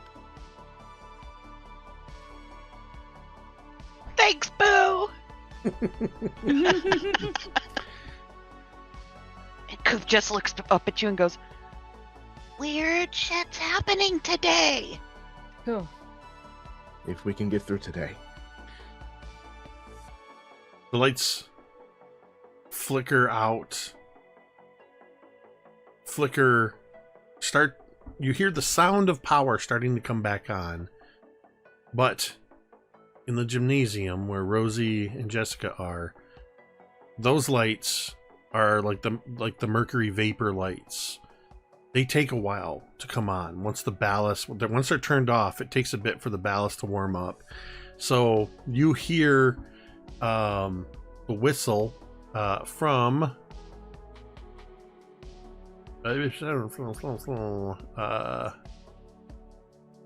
Coach Coach Ironside. Ironside. That's right. It was Coach Brenda Ironside.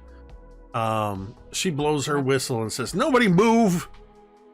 I don't need anybody tripping over one another or wandering into a door, or somehow getting hit in the head by a fire extinguisher, or bonking your heads into one another. Wait till the lights come up. Rosie thinks to herself how people around here really go to the worst case scenario quickly. Next thing you know, your head pops off. Yeah, Jesus Christ. Are they siblings? We don't know who's dating. Yeah, right. Secret lovers. Yes, that's canon. It's That's canon. now. It's canon. I was joking, just calling back to Mr. Davenport, but I'm gonna say no. Actually, Coach Ironside says that as she walks past the two of you, Rosie, you hear that. She just goes, "Yeah, next you might run into each other or clip yourself on a bleacher, and your head pops off." I look at Jessica and I just say, man, it's like really 0 to 60, just like that. She's like, what are they talking about? They seem really concerned. I don't know how that could even possibly happen. Nobody's sprinting around the gym in the dark. I just imagine one of the younger kids. You just hear the squeak of tennis shoes as you hear, "I'm running from the one end to the other in the dark." And then you hear, Bang! shit! Oh, Coach Ironside! Oh my god. I See? take it back. As she storms off to see what's going on. And Rosie's just standing in one place. Like, Picture. so how was the first part of your day, Jess? Picture you're in twilight as these lights are slowly powering up.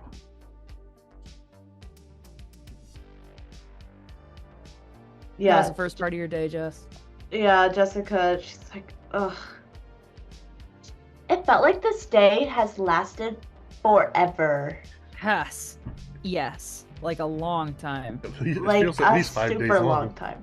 Like at least like a long time. Like every class period felt really like self-contained and well thought out. Yeah, in real time almost. Yeah, damn. Oh. Well, if we play dodgeball on day 1, we have to be on the same team. She nods, but you can see that she's kind of distracted. So like eventually she's like, so like the group is thinking of like getting together and chatting. Are you coming? I can't. I got practice tonight. Ditch practice. This is like important. Listen, Jessica, you don't understand. Practice is important too. We have East on Thursday, and if we don't get East, the rest of the season is shot. And I'm just being honest. It's a momentum thing. I don't understand like most of what you just said. So you're coming, right? No, Jessica, I can't. I'm sorry. And Rosie is not sorry, and you can see it in her eyes. But she just says, sorry, I can't.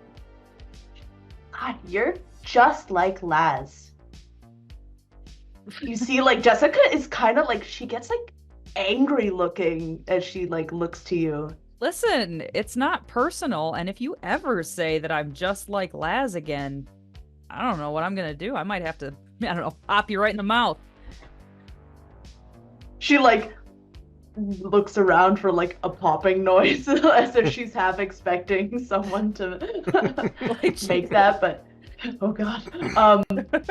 But she's like, no, like both you and Laz are like trying to pretend that this is all normal. Listen, Rosie, practice and your East Wing Earl Grey sport competition is not going to matter if we're all in another dimension being attacked by a rat. Rosie leans in and she like sniffs. She's like, you're high. You're fucking high right now, aren't you? Jess, oh my god. When did you get high? Where did you get high? That is not the point, she says. I'm being serious, Rosie. Jessica, I'm serious too. I'm not coming. And at this point, she would kind of she hears a squeak, squeak, squeak, squeak, squeak, squeak, squeak. Are we playing dodgeball today, Dad? So, what you actually hear is the approaching footsteps of Coach Ironside, who walks up to the two of you and says, "Hey, ladies, did you have a good summer? You getting all caught up from your time apart over the summer?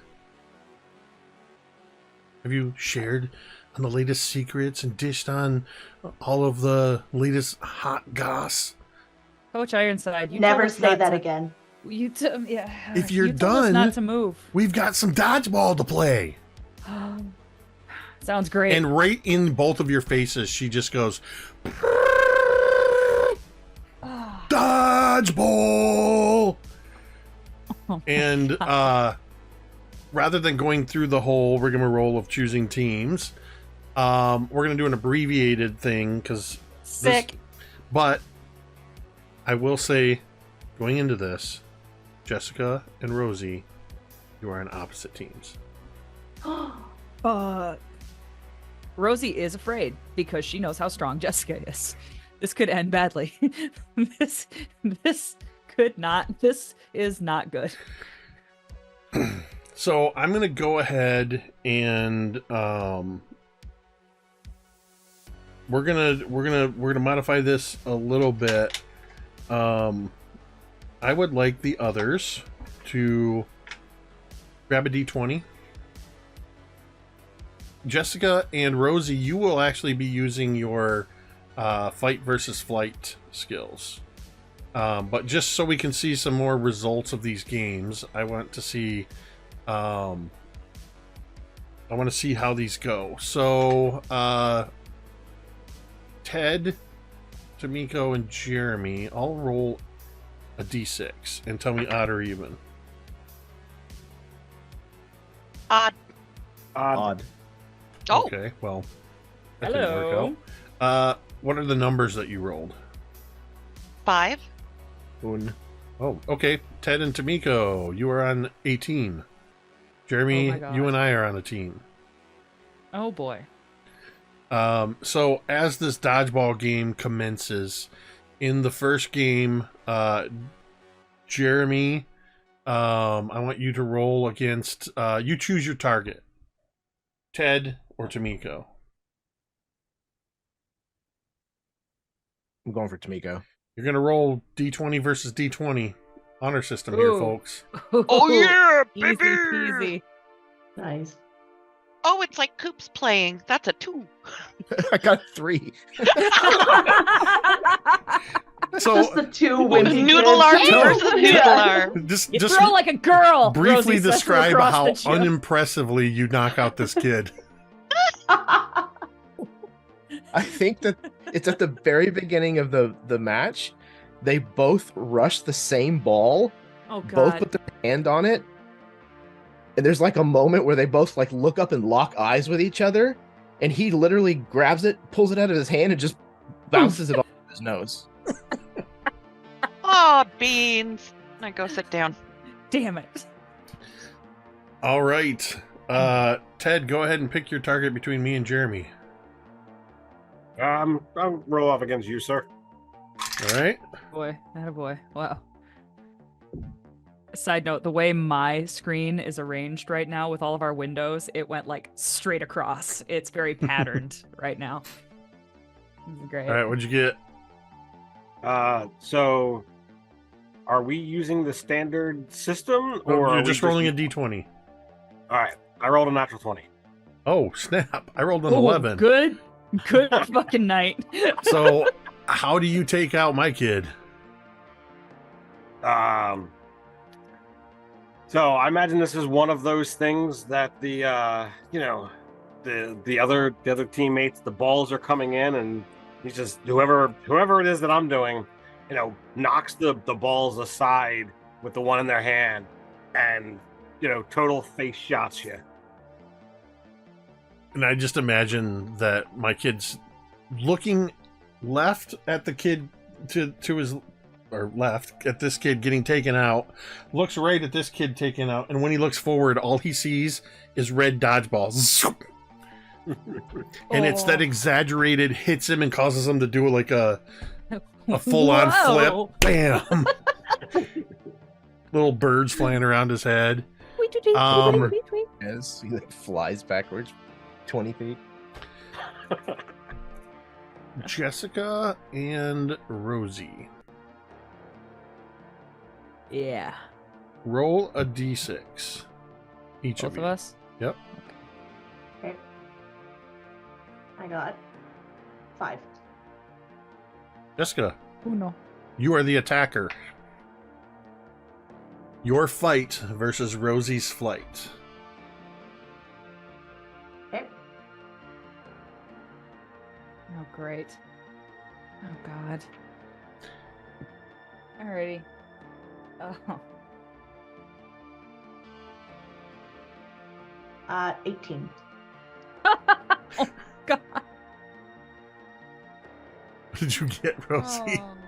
I got a 3. Oh my gosh. Oh no! So- Oh, no. Jessica's super strength is gonna kill her good buddy Rosie. So this is some, like, I'm actually going to Oh, consult the that's your narrative. pizza. You hear that? Come out Bing. for What is pizza that? with us! What is Bye. that opera song that's like? Did it all up? Did it all up? So- Duel of the Fates. So, just so you know, the table that I'm referencing and riffing off of is also the narrative results for combat. So it says the attacker has full control over the narrative. You explain what the defender does and what responds to the attack and how ineffective it is. The effect: the defender is dead or quite nearly dead. That's Listen here. that's not the case here. But Nobody has That a came off fucking because- magnum here. you beat her by 15, and the table only goes up to 10 by 10 or more. So Jessica. this. So printed on the side of the ball that Jessica throws is "You're coming to pizza tonight, bitch." You're coming to pizza, bitch. So, Jessica, you have full narrative control, and this is very obvious. You put some of that Jessica Last thing spin Rosie- on it. Last thing Rosie sees before she dies. Aside from the fact that you don't actually Sorry. kill Rosie. I'm sorry. I know. I'm sorry. Yeah, so you see Jessica is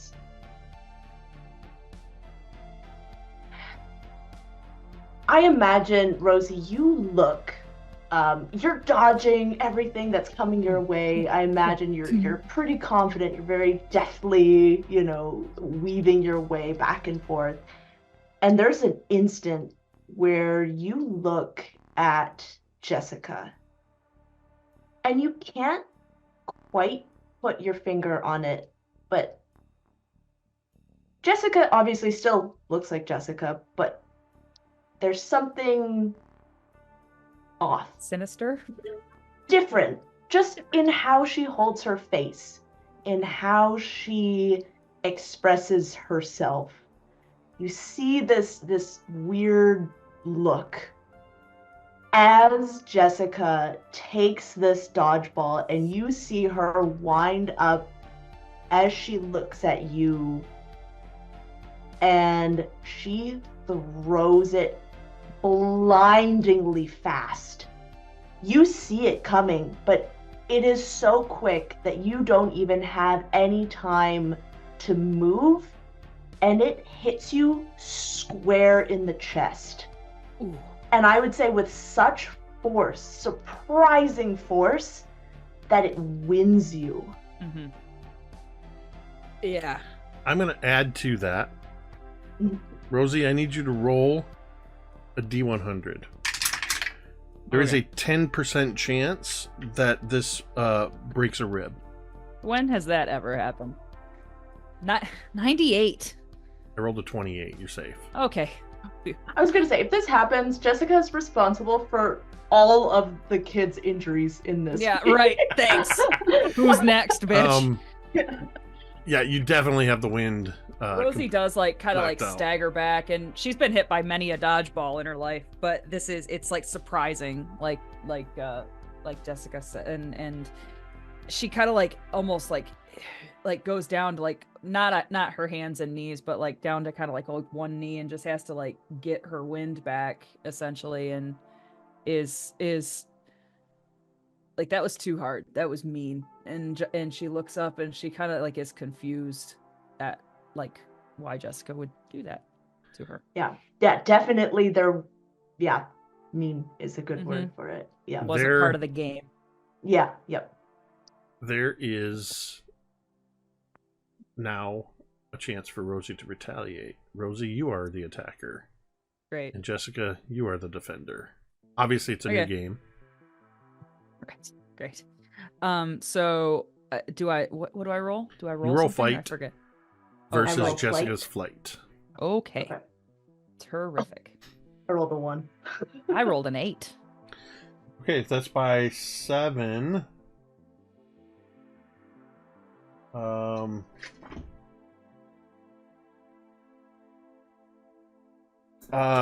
It's only slightly less. You have narrative control, and this will hurt, but won't be as severe as what you got hurt. Okay. So I would imagine like the reason that it's not quite as much oomph is because Rosie's still like kind of like getting her breath back, and she has had a ball in her hand like this whole time, and she like would stand back up, and I think maybe the reason she gets one over on Jessica is she's supposed to be out. Like, she got hit, obviously, and before she's kind of like on her way over to the bench, and kind of like she's just gonna go sit down. It's like she's out of the game. But as she is, just as Jessica takes her eyes off of her, Rosie turns and just fucking cheap shots her, like hits her probably like in the side of the face. Ear? That's a good one. Right. Oh yeah, that ear like, sting. Yeah. Yeah. Dang. Mm-hmm. And throws it pretty fucking messes hard. up her hair. It definitely messes For up her sure. hair. The Little worst. staticky. As the game and the class nears the end, with 10 minutes left in the class period, Coach Ironside sends all the girls to the showers. But as you're all heading into the locker room, Coach Ironside stops both of you.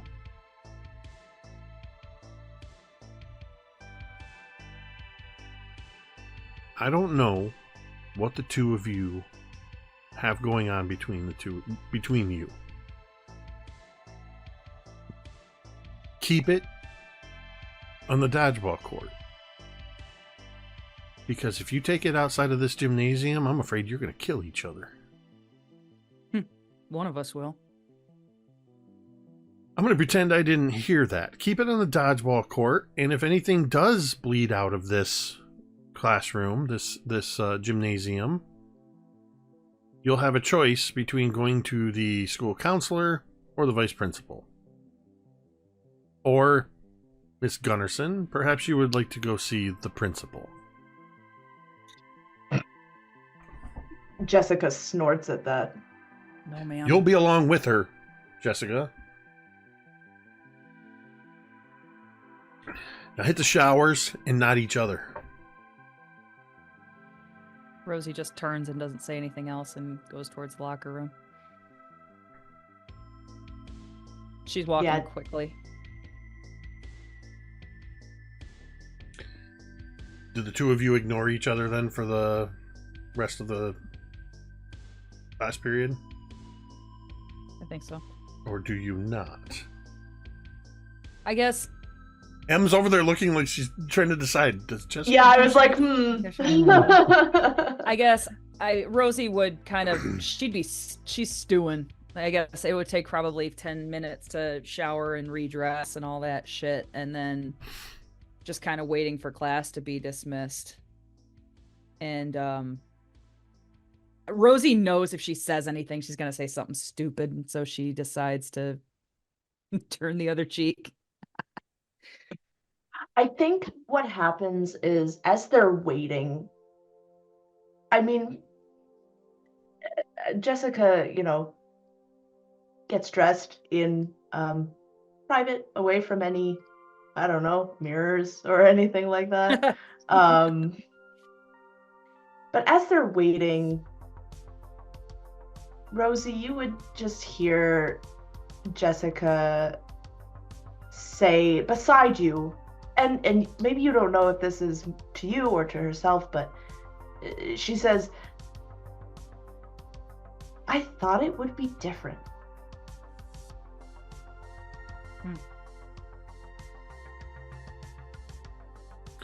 Rosie would kind of like shrug, and she'd be like, what do you mean? This. What's happening? She shakes her head. I thought I'd just want to, live life. I thought I would just be able to forget about everything, and I'd want to just go to school, and I'd want to live this life that I want.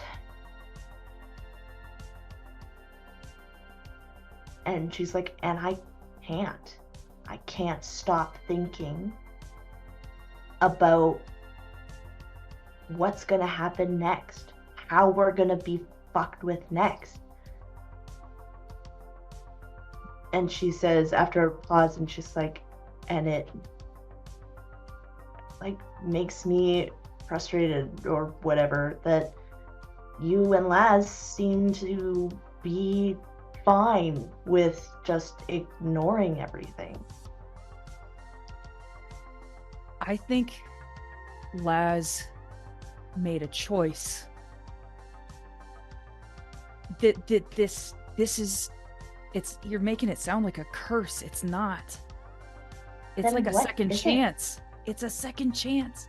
We can do whatever the hell we want. We can go to school and we can be normal, and I can have a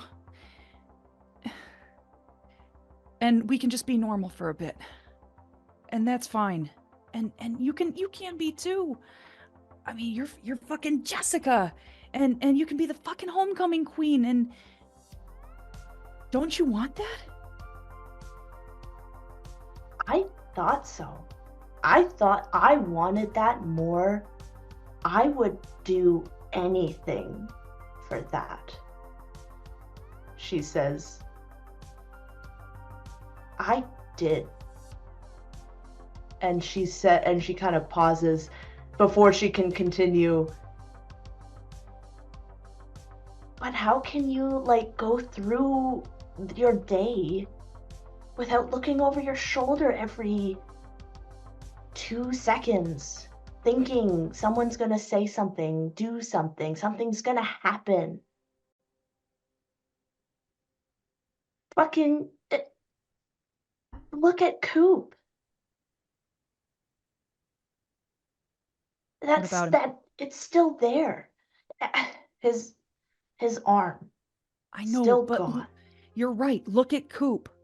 He's making the most of this, and he's Bucky, and he's happy. You can see it. I mean, did you see him at lunch? I mean, Oh. Jessica, you got to get with the program. It's just school. We're just kids. 1985, and here we are.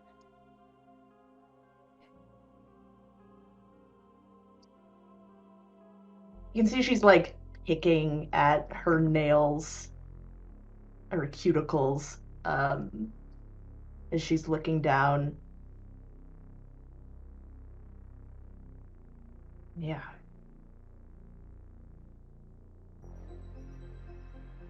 Yeah. And if you ever throw a dodgeball at me that hard again, I'm gonna pop you in the mouth. And I would imagine that's when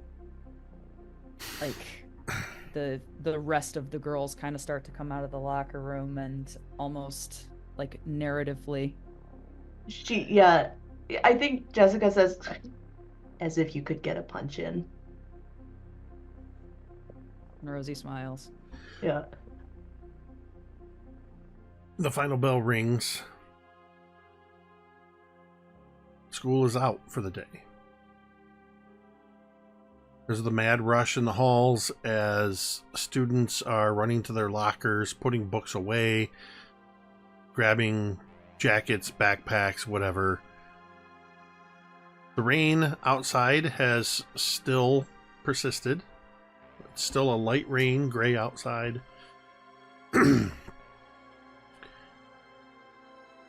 Slowly, or rather not so slowly, it's kind of amazing how quick after that final bell, that mad dash of hundreds of students in the halls filters out into this, where did they all go? And they're outside, they're leaving.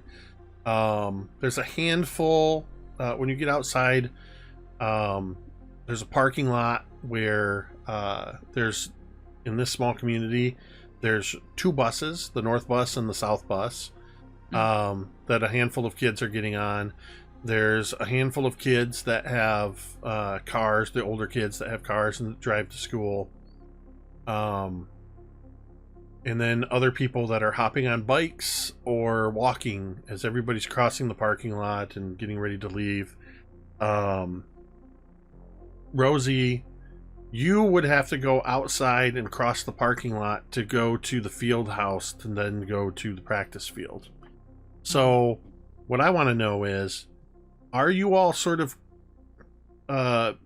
meeting up outside of school before you go? Sounds like some of you are going to Maniacs and Rosie's going to practice. But do you all meet up outside at all? I wouldn't, especially with this conversation with Jessica so recently. I would think Rosie would maybe be like standing in the like front lobby of the school, like looking and trying to avoid her friends, like seeing if they're out there and not wanting them to see her because she's got to keep up the ruse that she was practicing. You, Rosie, take off, making sure that nobody else is around, especially with the weight of this conversation and this dodgeball game. And you take off in the mist, heading across the parking lot to the field house. I want you to roll me a D100, please. No more. 27. I rolled 20. Rosie. Fucking snatched. Shit, that's how you get on 2020. As you are moving across the parking lot, it's not a terribly large parking lot because the faculty have their own parking lot around the back of the school. The student parking lot, there's a handful of parents that have come to pick up their kids. Very few. This is 1985. Parents just didn't pick up their kids from school. Especially in find a way home. Yeah, especially in a community like this. But there's a handful, especially of the juniors and seniors that have cars. So there's a little bit of traffic, and there's the buses, the two buses that are there. The last of the kids are getting on those. And so you've got a lot of kids around you, and you're kind of navigating your way through the parking lot.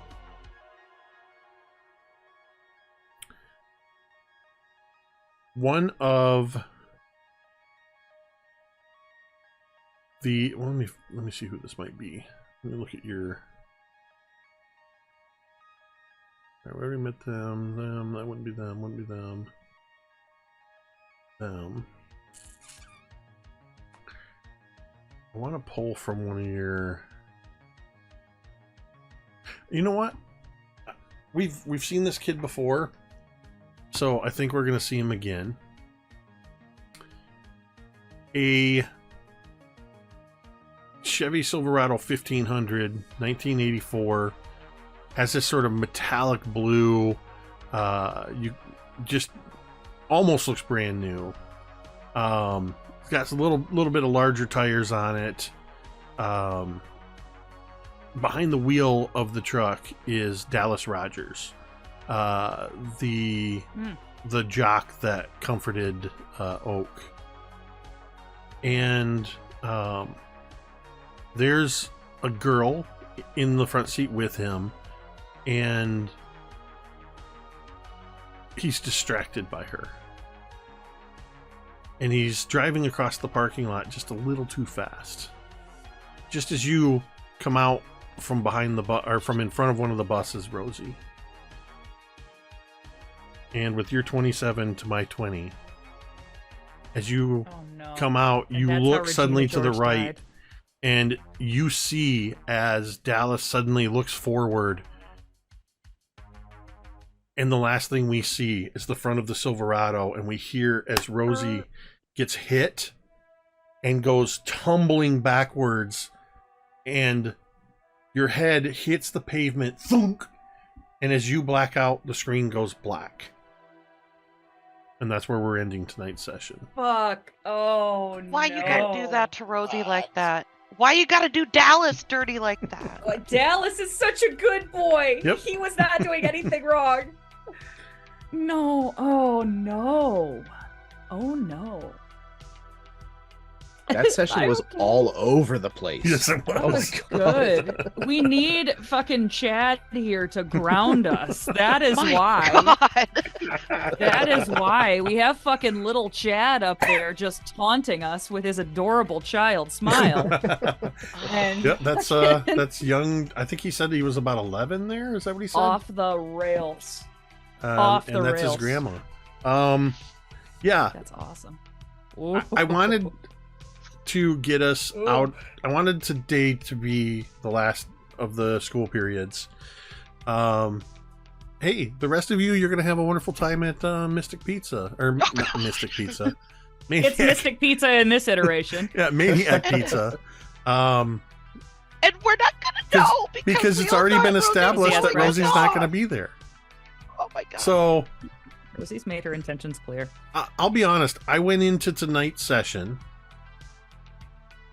with the title, "Don't Lose Your Head, Kid." That was 100% based on the Bucky head not being there.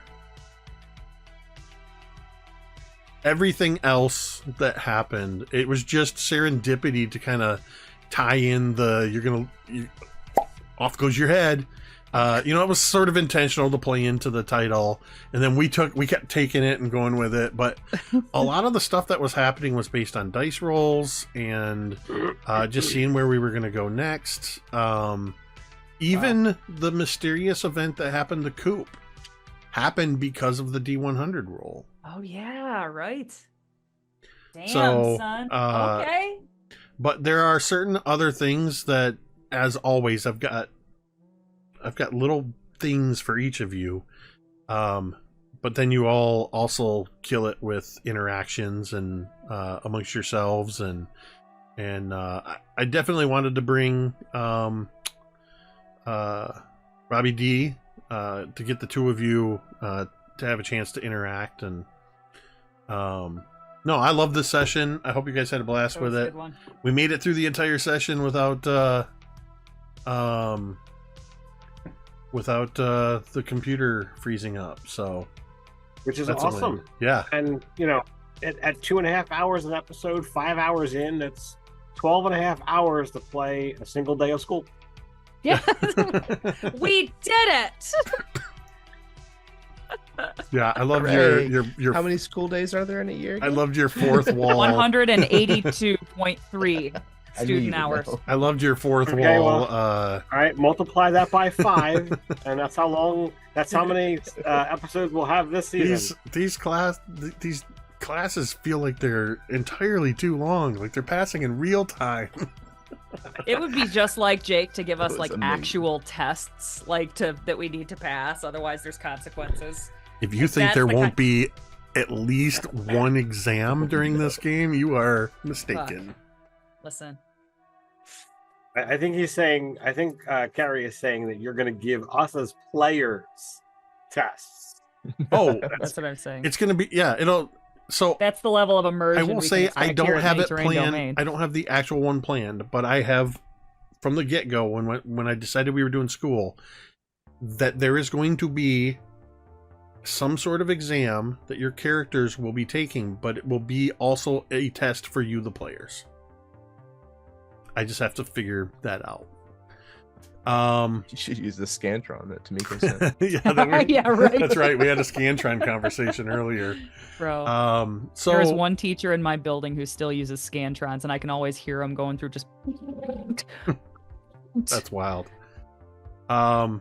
No, seriously, I hope you guys enjoyed that session. I always love seeing your interactions.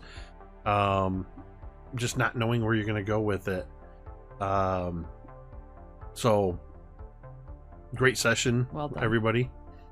And next week we get our first session outside of the first day of school, outside of the classroom. Who knows how long this day's actually going to last? My God, but that's another matter entirely. Yeah. So with that, huge thank you as always. We appreciate anybody who subscribes, resubscribes, all that stuff. Of course, Tamiko over here leading the pack with 61 months of subscribing. Let's go. And everybody in the chat, weirdly, both the chat and our side chat. At one point, our side chat was going flying past. I have no idea what you guys were talking about. But because I found that if I try to pay attention, I will break. But yeah, I love seeing the chat going wild. So hopefully everybody's enjoying. If you're somebody that likes to lurk quietly in the background, or maybe you're watching on VOD later, just know that we appreciate you and hope you enjoy our shows. We love sharing our game time with you, and hope you'll join us for more. Our next gaming session is next Monday, Scribes and Scrolls at 8 p.m. Eastern. With that, we're going to go ahead and say one final thank you to, of course, to these absolutely incredible players. Tamiko, M, Carrie, Ted, Jeremy, and though he wasn't with us tonight, of course he was with us in spirit, Chad, without whom this would just be me wandering the halls of Paradise Academy by myself. With that, we're going to go ahead and end this stream the same way we end every stream. You can say it with me if you want. Bang like armadillos, y'all.